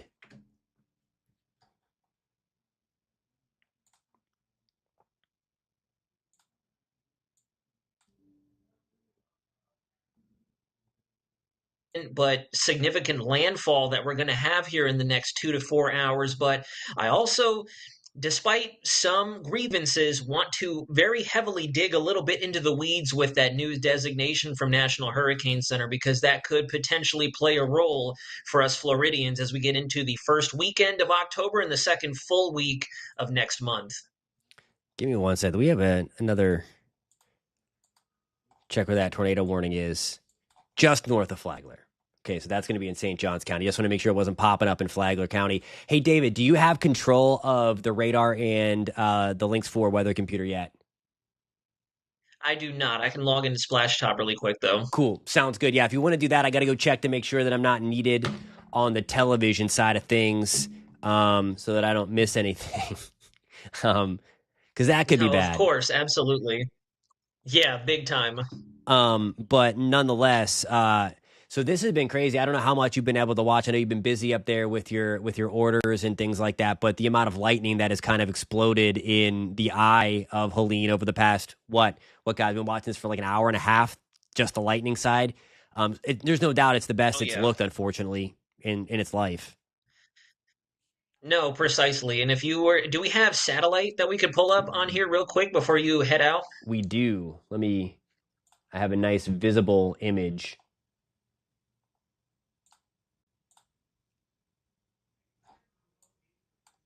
And the visible goes away. Is it getting to be that time already? Let me see. It is. It definitely is. I'm going to give you the meso.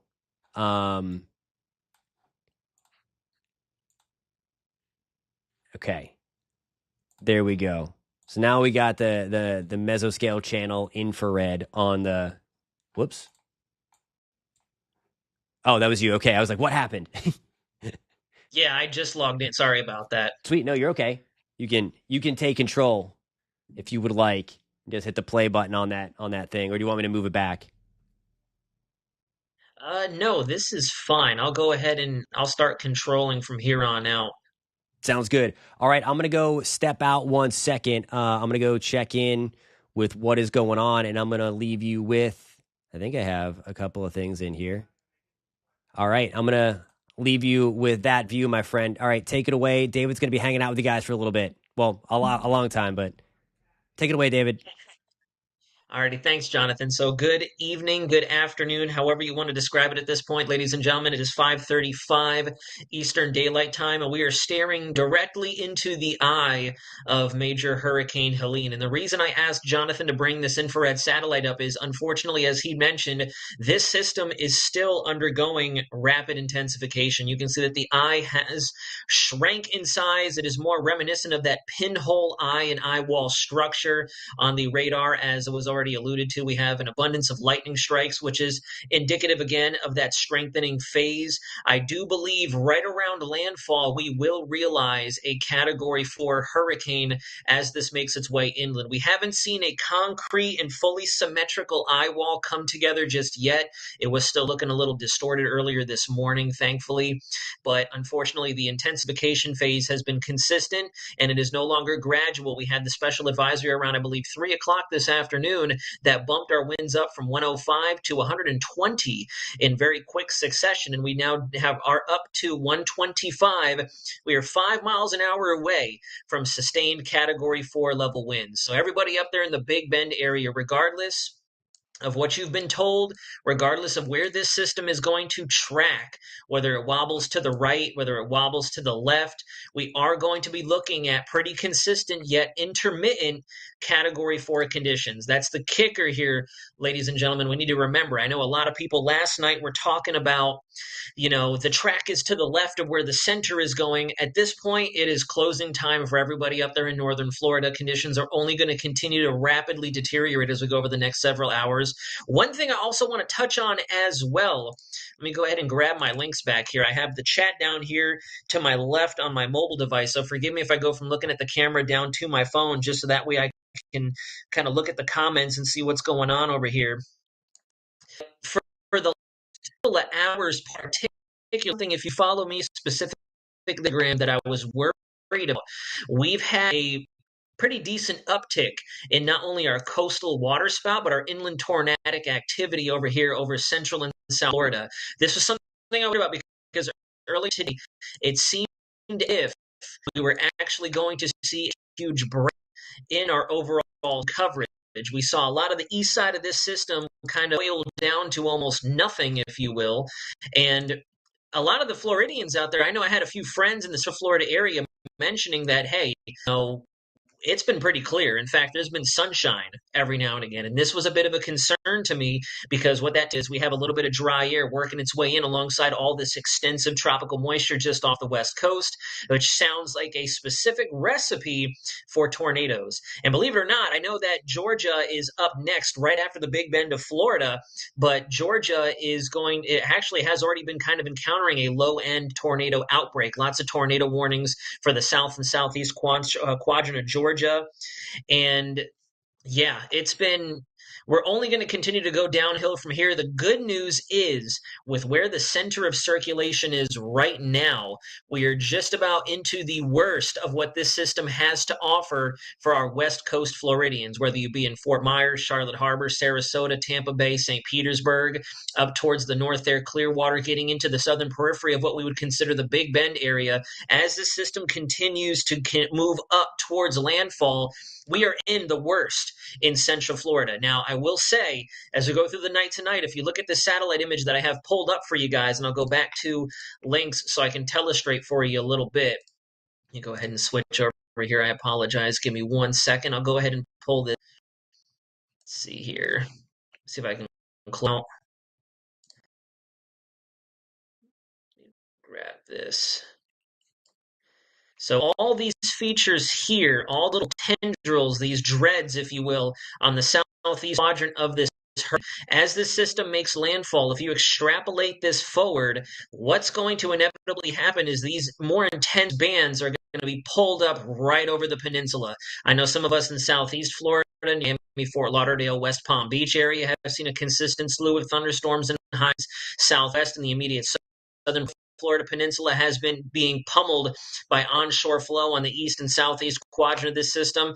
This is going to wrap around throughout the over tonight, which means a nocturnal tornado threat is so we need to make sure we have our devices charged, the capabilities of and kind of make sure we maintain our situational awareness after sunset.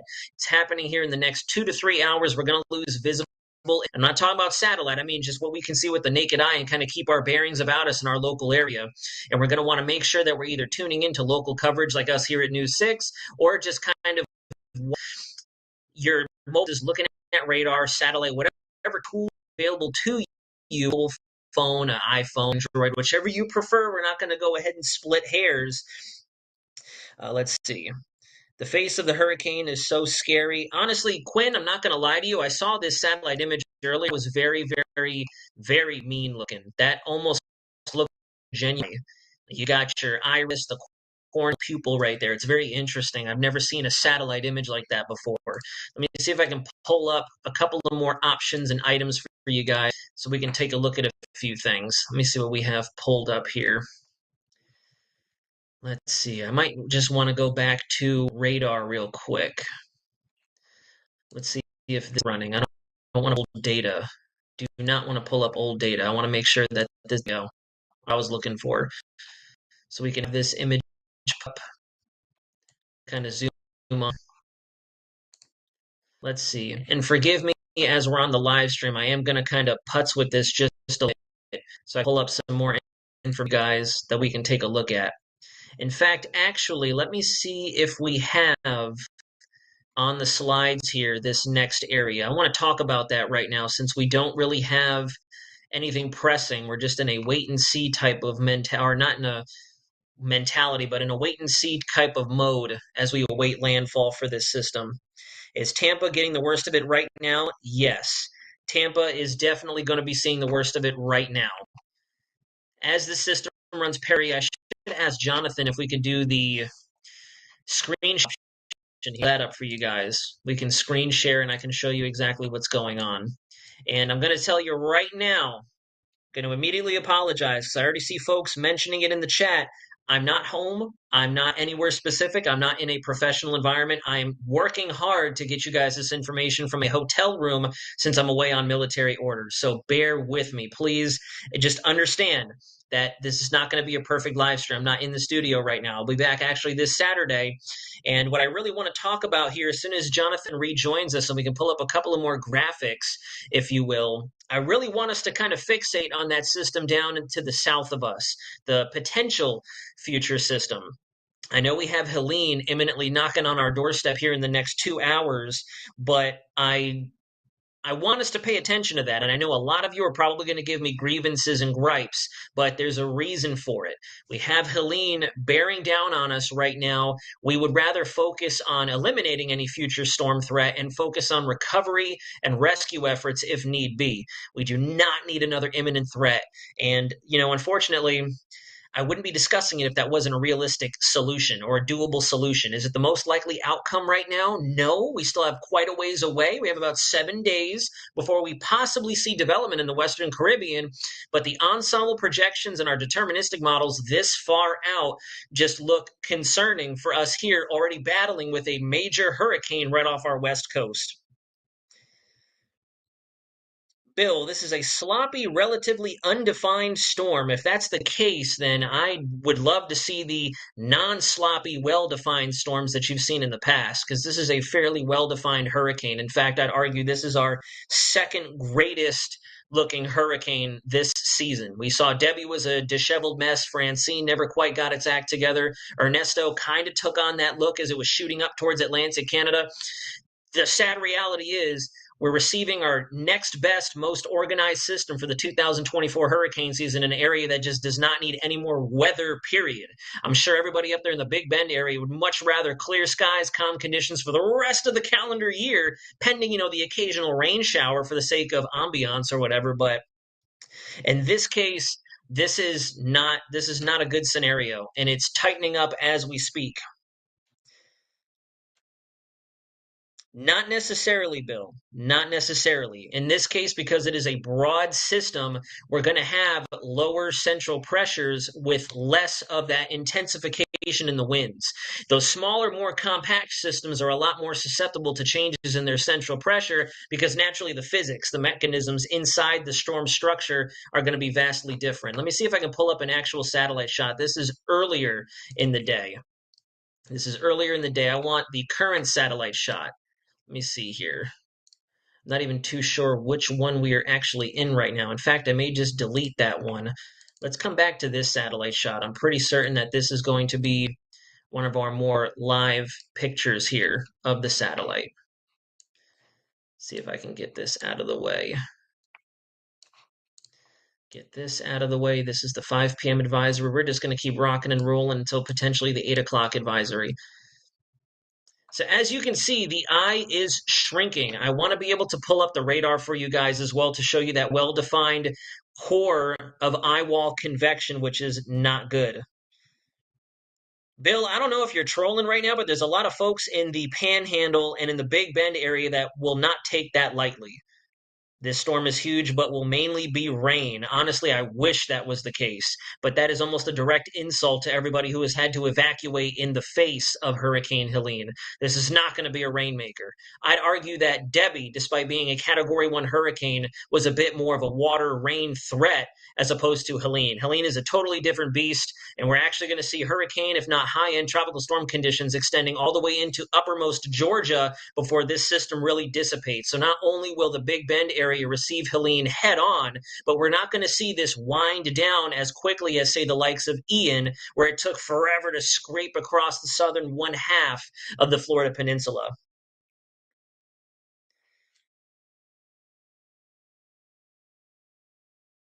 If the eye shrinks, FMX 101, that can kind of vary. It depends on if it surely shrinks down in size but continues to spin faster. That would be a sign of further intensification. If you see it shrink to the point where all of a sudden there's nothing but cloud cover and you really can't see a discernible eye feature, then that's going what's happening is an eye wall replacement cycle. I like to look at these systems for all of you watching. I like to look at them as your standard internal combustion engine on your vehicle. I don't know if there's any car enthusiasts out there, but just rock with me for a second with this analogy, okay? You ever go to the drag strip, you watch NASCAR on TV or the Indianapolis 500 with the Formula One vehicles? They're very high horsepower cars. They're pushing 800, 1,000, 1,200 horsepower under the hood of those vehicles. And as a result, they're good for one race, one run down the drag strip, etc., before you have to take it in for repairs. Whereas if you have a more conservative car like your average everyday daily driver, Toyota Camry, Honda Civic, Mitsubishi, whatever, they're a lot more reliable long term because they're a lot lower in horsepower. They're a lot more dialed in. With these strong, strong, strong hurricanes that rapidly intensify to Cat 3, 4, 5 level intensity, eventually they got to calm it down. They're going too fast, too quickly, and they're getting too strong too quickly. It's like overtraining your body in the gym. So what happens is they kind of take a break. They take a breather and they go through that replacement cycle to potentially try to reinforce their internal structure that keeps them long lasting and self-sustaining. So it really just depends. I've been hearing this storm could possibly reach Cat 5 when it lands. Do you think that's possible? At this point, I would not think so. There's nothing to suggest that this will achieve Category 5 intensity. Thank God. I wouldn't want to imagine that.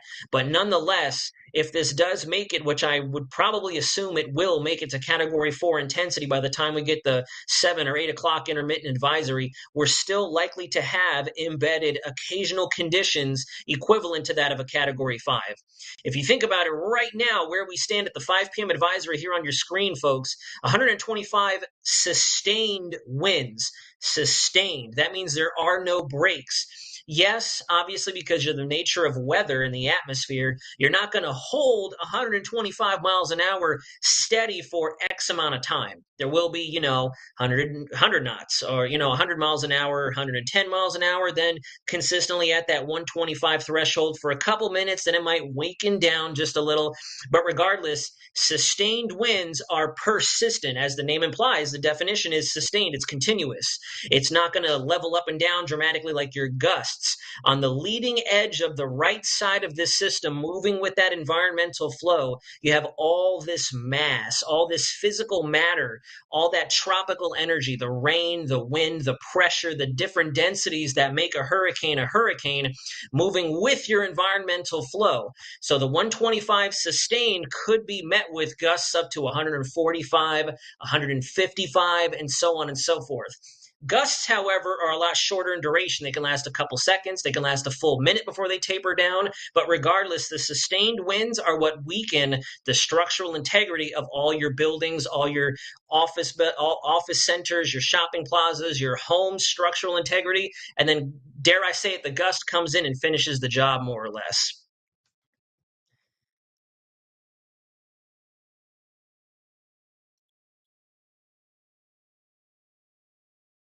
Is it almost past St. Petersburg now? It should be running parallel to St. Petersburg. As soon as Jonathan gets back, I'm going to kind of get a crash course in this link system. That's been the bummer about being away with no electrical capabilities to get into our systems and kind of train up and continue practicing and creating my own briefs for you guys. I've kind of lost the flow, my workflow for you all. Are the convective hot towers so large they're causing radar attenuation on the southwest corner of the eye wall? Let me see here. Let me see if I can pull up a radar image. That's very possible. It is very possible, and you make up a very valid case. Let's see if I can pull up live radar. I know that we had it in here somewhere. We had it being used yesterday, as a matter of fact. Let's see. Bear with me just 1 second, ladies and gentlemen. I'll continue to answer questions. Let's see, I should be able to honestly just change us out from the infrared. Let me just do that. I know I don't want to kind of step on the show and all that, but let's go ahead and click on this and let's change to our radar. Let's go to live Baron radar, reflectivity, and let's see if that did something. It should have. Let's go back over to the screen. And it did nothing. Okay, let's go ahead and try to pull up our Tallahassee radar so we can take a look. Keep pumping in the actual weather questions too as well, guys. That's kind of where I make my money. I love talking weather and explaining weather to the best of my ability. That was always my favorite position to work when I was in the Air Force prior to my coming over to the Navy now. I love to actually teach, train, and instruct and break down the weather. I was helping some of our folks out there today, in fact. All right. I'm going to go ahead and stop putzing around with this. Let's pull up our satellite once again, and I will get back to answering questions for you guys.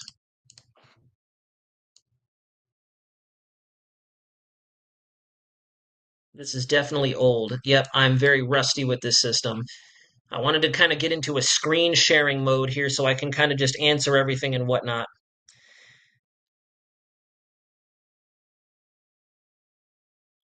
Is it going to get windy or just rainy? IROC 117, it depends on where you are. You got to give me a little bit more geography there. Judy Tokos, welcome in. It's good to see you. Lacey, I would 110%. And again, I will definitely go ahead and take a quick crash course once Jonathan returns to us so we can get all this data up. In fact, I can see it on his end. He does have the live cameras rocking and rolling, but since I'm not in the studio, I'm actually states away. I'm actually currently up here right now, just to the south of Richmond, up here at the Fleet Weather Center to the north there. So I'm as far away from Florida, well, yeah, as I could possibly be right now. And it's been a pain in the butt being away from everyone, friends, family, and the studio alike. But I'm currently all the way up here. And that's why I'm remote into this live stream from a distance, and my signal might be a little intermittent because I'm using Spring Hill Suites Wi-Fi right now. No, John the Beagle Dad. We are already well beyond that. If you guys are still out there hearing weird comments about Ian and Charlie and this thing shifting, no, we are locked in at this point. I've even mentioned to other folks throughout the day today that I'm 95 to 99% confident that this is going right into the Big Bend. We are locked in from here on out, folks.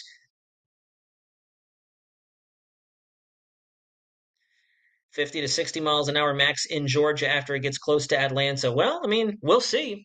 We'll definitely see. This is a powerful storm, and we have a broad wind field. So hopefully that's the case. But again, that's Atlanta as well. So truthfully, anyone's guess is as good as yours, Bill, in the chat, because I mean, at that point, you're already going from state to state with a tropical cyclone. It's going to naturally start to cave in on itself because we've lost our latent heat exchange and that surface of the ocean energy source for this thing to thrive off of. What I'm focusing on are our Floridian impacts across the state. From Pensacola up to about Panama City, Tyndall Air Force Base, you guys are going to see varying effects from this system because you are on the weaker side. Getting closer to Apalachicola and Panama City specifically, you could still realize hurricane force conditions even from out of the north, because despite being on the weaker side, because of how symmetrical this center is now, we've seen the strongest winds wrap fully around the center. We're no longer all disorganized or disheveled like we were yesterday. And with other systems we saw like Debbie, Francine, especially Alberto, Chris, those quick little rainmakers that collided with Mexico. Any new info in Homosassa? Well, honestly, from Homosassa in south, if I'm remembering the geography of Florida correctly, we are running parallel with the hurricane right now. We are running parallel with the hurricane. So we are kind of in the worst quadrant at this point. If you look at this satellite imagery, this is from earlier this afternoon. If you look at the timestamp here, this is 3:52, and we're now at 5:55, getting ready to roll into 6 o'clock. So we extrapolate this forward a little bit. The center should already actually be at a higher latitude than the Tampa St. Petersburg area. So we are now going to see diminishing conditions, thankfully, which is great news for us along the south and the southwest corner of Florida. We should start to see the storm surge as well begin to recede as we go into the early evening hours between 8 to 11 o'clock and then roll into the very early morning hours of tomorrow. We will only see conditions improving because if you look, the movement is ripping along. We're moving at north-northeast at 23 miles an hour. So that's one positive we have working for us. It's going to come on quick, but we are going to be over with this quick. It's not going to drag its heels like Debbie did a little over a month ago.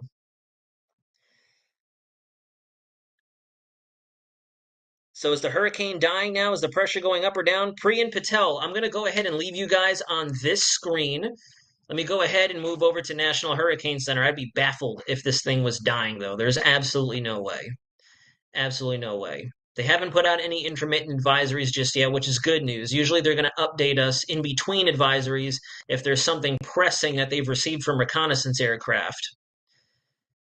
Currently, as of 5 o'clock, everything that was on the screen still stands, north and northeast at 23 miles an hour, moving at about 20 degrees if you're looking at it on a compass rose, moving right up into the greater Big Bend area.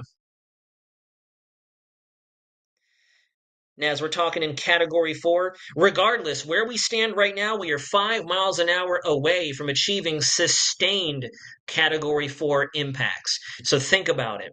We're 5 miles an hour away, and a couple of the lieutenants and I were talking about this earlier today in our tropical section at the Fleet Weather Center here.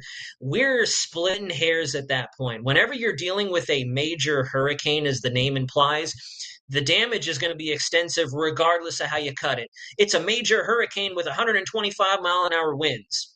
It's a major hurricane with 145 mile an hour winds. You know, obviously, if the wind speeds increase and the strength of the thunderstorms around the center grows up even more, you're going to be dealing with more damage. But at this point, everything applies. This is going to be a very dangerous situation that we have to spend the next 12 hours kicking it with this hurricane. And that's why Jonathan and I are going to be providing you guys with continuous coverage, maybe intermittent breaks for 20, 30-minute periods in between updates. But this is my third cup of coffee today. I've been digging into all this for sure. Kay Hickman, you bring a very valid question to the table. What is the Caribbean going to do next? And I can't wait till Jonathan rejoins us so I can get the screen share capabilities over on my end and I can show you guys exactly what I'm looking at. Because I'm one to look at everything. I get a lot of flack over on my other YouTube channel, my main YouTube channel, and I don't know why. But as a weather forecaster, I want to get this information out to you guys before context clues, before we're sitting with a potential strong storm off our coastline. Tampa is already seeing the worst of it, Zen. Tampa is already seeing the worst of it. This system should be to your immediate west-northwest now and moving beyond. So whatever Tampa is getting right now, outside of those leftover remnants that are going to be wrapping around the backside of it, we're already seeing the worst of these sustained conditions, which is good news. And again, I can't bring up the radar right now. I do not have screen sharing capabilities. I need to kind of sift through it, but I also do not want you guys watching as I just kind of click through a whole bunch of stuff. Let me see here. Let's see if I can try to pull this up. Severe products. Let's see here. Let's go to level 2. Level 2 refee. Let's go to the Tampa Bay radar. Let's see if that does something. There we go. Okay. So as you Tampa, we are getting into the worst of the system. Have intermittent feeder bands working their way in from the south. I try to bump this forward in time. How can I do that? Why is it just paused at let me see, can I loop it through? Is it looping? There we go. Excellent. Okay, now we're in business here. So now we've caught up. So for those of you watching, I'll go ahead and make sure that we are level. We're looking at a two-dimensional. Now you can see we're rocking. Here, let me move this out of the way. I can't right now. Either way, regardless, is now running parallel with this system. So from here on out, outside of these pieces of energy here, still can't tell us straight. Let me go ahead and come back up to here and pause. We go all the way to the end, right there. Come back to this.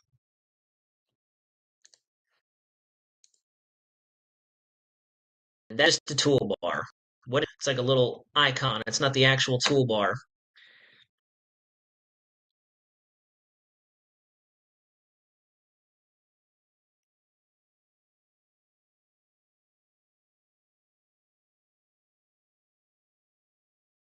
The Beagle Dad. You guys can see this is a static image that I have up now. Do the math and you do the geometry behind it. Here's our system spinning counterclock. This is current. This is about 10 minutes ago. So this is as current as we can possibly get. And thankfully, Tampa, Braden, Cape Coral, and everywhere in between can officially put this system behind you. The wind field is going to continue to decrease from here on out. You're still going to have the onshore flow. So unfortunately, if you are experiencing storm surge or any kind of coastal flooding, coastal inundation in your local area, that will persist for another 2 to 4, maybe 6 hours maximum as this system lifts off towards the north-northeast before landfall. But from here on out, since we are parallel or south of the system now, the southern one-third, if not the bottom half of the peninsula, will see improvement in terms of any sustained conditions. Next up for everybody on the docket for the southern half of the Florida Peninsula, particularly the west and southwest corner of the state, we're going to have to watch these feeder bands as they come around the backside and up that southeast quadrant of the storm. They're just going to lift and they're going to train over that area. They're not going to move west or east very much because the system is moving due north for all intents and purposes. So those bands are going to fall like so.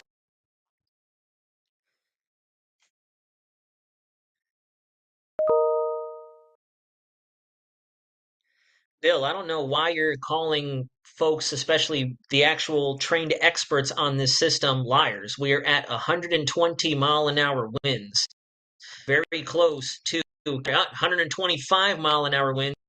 And I saw in the chat just said we have another update from National Hurricane Center. Update statement.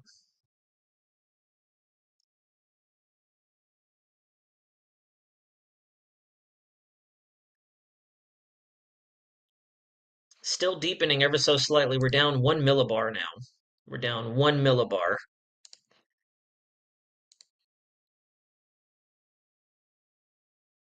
And I can't tell, actually, if we have weakened a little bit. That would be spectacular news. The 5 p.m. advisory in the cone here has 125-mile-an-hour winds. But that update discussion has 120-mile-an-hour winds as of 6 p.m. So I don't know if it's weakened or not, or if that might be a typo on National Hurricane Center's part. There's no way this thing is weakening. Gosh, no, there's no way. I wish I can pull up the actual. Let me go ahead. Now that I know how to operate this, let's go back to the satellite image and I'll loop it for you guys. I'm not what I'm seeing. Let's go ahead and pull up. Let me close this, click this, and just back to the infrared east. We'll go to the infrared satellite, that up, and let's go ahead and loop. There we go. So for whoever asked in the chat earlier, if eye wall it begins to tighten up, that usually is an indication of strengthening. And here it is trying to obtain further symmetry with thunderstorms filing in right along that wall, the core of strongest thunderstorms before sinking air in the eye itself. That's what produces system spin so that on the eye wall you have very oceans that spread out and create outflow that you see on the satellite, all the wispy clouds and oceans from the center of the cane. But because of how fast these spin, much energy is these hurricanes at once, you get a rapid effect right in that center, and that's clouds, and you get a feature there. And this is a healthy and impressive hurricane. And it looks like, based on the latest satellite image, if we were to extrapolate this forward, like we are on track unless this wobbles. We're headed right up towards the greater periphery area. If this continues to move its current course and you draw a straight line, it's going to end right into the east of Tallahassee, further east than Apalachicola Bay, well off Moss City, Tyndall Air Force Base.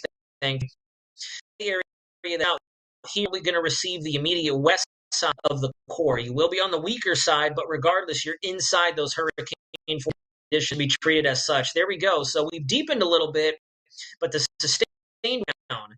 Could this be an eye wall replacement cycle? Let's hope so. That's what saved us from Idalia last hurricane.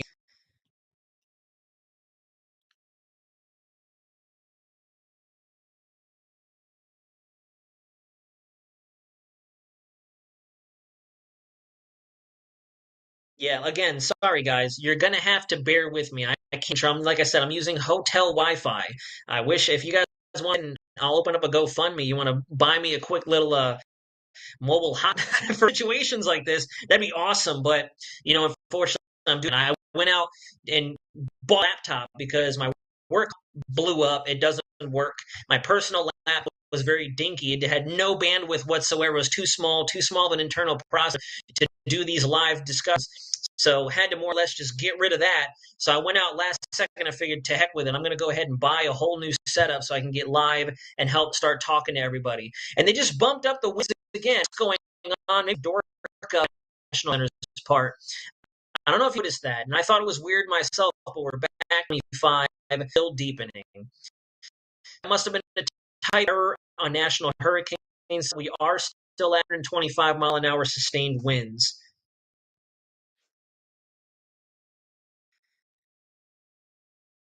Matrix, I genuinely appreciate that. I really do. I really do.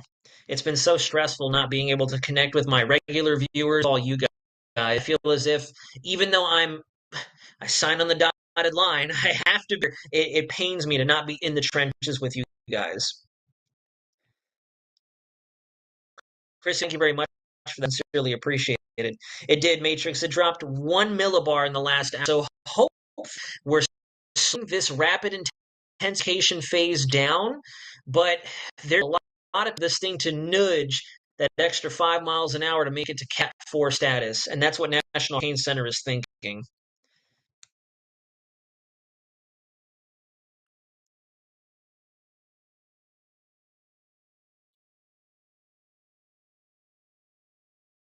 Armando, can you hear me in the chat?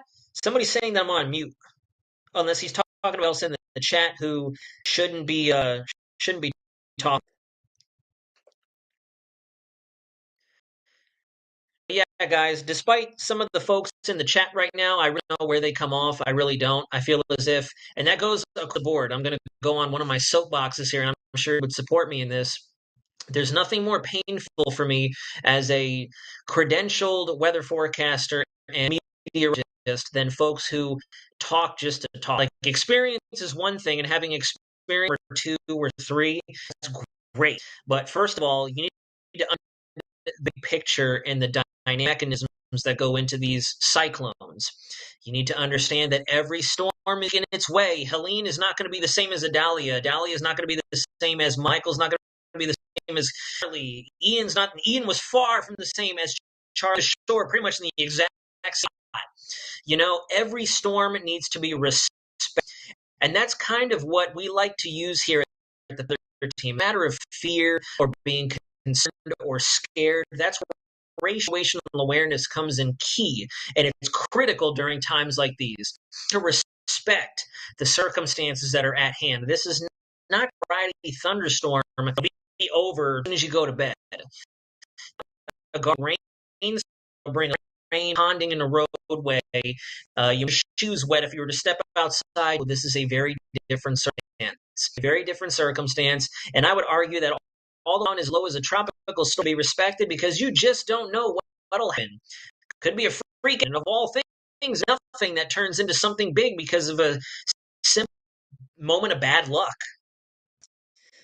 David, y'all are amazing. I'm hanging on the shell. I hope you do not lose capability. Keep checking in with us. throughout the rest of the night, please talk to us. I want to make sure that you still have capabilities and you are okay. David, when is the oscillation over Central America causing this storm's end? So that's actually going to be more dictated by what our MJO and what are called actively old Kel waves. And I know that sounds like a lot of sophisticated weather jargon. What the heck is that? Actively, basically convection, thunderstorm, the transfer in the atmosphere, and wave. The reason they're called Kelvin is because of the way that they're classified, characterized by us atmospheric scientists. But in layman's terms, they're just giant waves that pass through the equatorial regions and they stir up different thunderstorms. They bring in excess moisture. Early hurricane season, when we had Beryl, unfortunately, we had a lot of dry air, a lot of stable air out there, and one of those Kelvin waves came through, cleaned the atmosphere up, and that's exactly what gave Beryl the opportunity to just explode as it moved into the Caribbean. And that's the thing with tropicology, folks, to tell you the truth, a lot of it is like a careful game of chess. It's very critical, the timing. If your timing doesn't match up with even one small variable, kind of like what we've seen this hurricane, which is why certain periods of time seemed abnormally quiet. It's one piece of the game board matching up, and it was Mother Nature wasn't winning the game. Mother Nature was in checkmate and winning in terms of keeping press. Now, unfortunately, the tides have turned, and she's making moves on the be done yet as we go through the month of October.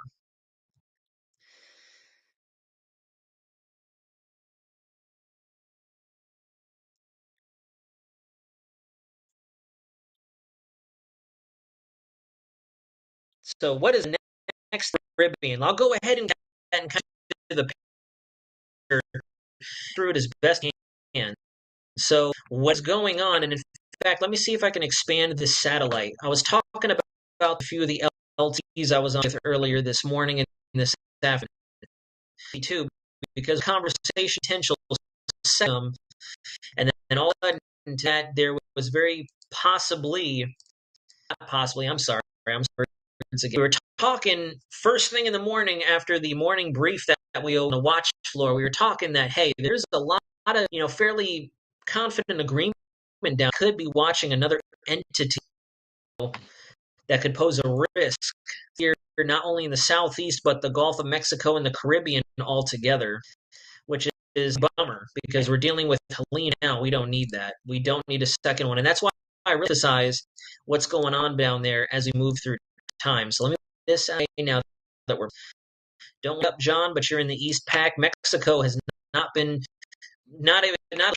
catch up there. John went in and made it as a hurricane, back off, redeveloped the hurricane, making landfall. If you want to talk spectacular, that's what you call bad luck, and that's what I was just about the tropics.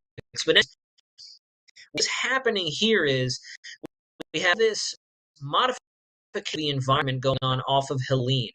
We have this anticyclonic outflow to build and force our west of Bermuda, east coast of the. So technically speaking, for those of you who were afraid of this being another Ian, Charlie, Wilma cutting across the peninsula, we can actually thank Helene. That sounds very bizarre. Please don't take that and manipulate that into something weird. But what Helene's outflow and strong winds are doing in the uppermost portion of the atmosphere, the highest point where weather is observed, is it's modifying its local environment. It's strengthening a bit of that ridging off the east coast, which is what's helping to prevent from simply spilling the peninsula. Thankfully, brought that air mass modification that in the jet stream over the United States is producing. We have a clear and dry for this system to take through the Big Bend into Georgia, up into the Carolinas, eventually cutting back to the west over Tennessee, Kentucky, and the Dixie Alley area. We also have John down here. John is also producing outflow of his own. So as a result, and I'll switch over to the water vapor, does a better job of communicating this info, which is national hurricane is area of potential development down there because the atmosphere will be primed. So see, if you notice, I'll zoom way out for you guys, and I hope you can see this. We have dry air and a front up over the southern plains. That's what's helping to nudge Helene to the north. There's our dry air and our anticyclonic flow off the east coast. So as you can see, dry air. There's only one direction for the system to go, and that's to the north. So we're locked in there. But notice lots of moisture still out over Centrica, the east, the western and central Caribbean, and we have a very healthy tropical actually moving in from the Lesser Antilles. These are going to be pivotal pieces. Moist environment, unstable environment created by our two systems here, and a tropical wave wandering in from out of the east. As this system moves in over the next 5 to 7 days, that's where National Hurricane Center is thinking if this in of itself doesn't develop, we're going to see a similar setup that was what spawned Helene for all intents and purposes. Possibly, and again, possibly, guys, it's not set in stone. You know, the ensembles did great with picking up on Helene this far out, but we've had a lot of instances this hurricane season where the long-range ensembles and the long-range predictors fell through at the last second, and we were all kind of left holding the bag like, oh yeah, I promise we weren't lying about this. So there's still a lot of room for this to change, but the reason I want us to emphasize this, especially for us in the Southeast, it is too close for comfort. We're not even going to have time to pick up the pieces after Helene before we're tracking something else down there. And another viable point why I personally want us to keep a close eye on this and keep you guys updated on both situations, Helene into landfall, and then this system that's now designated by NHC, is because everybody has received impacts. Texas, Louisiana, Mississippi, Alabama, Florida, we've all seen hurricane activity this year. We had Beryl, we had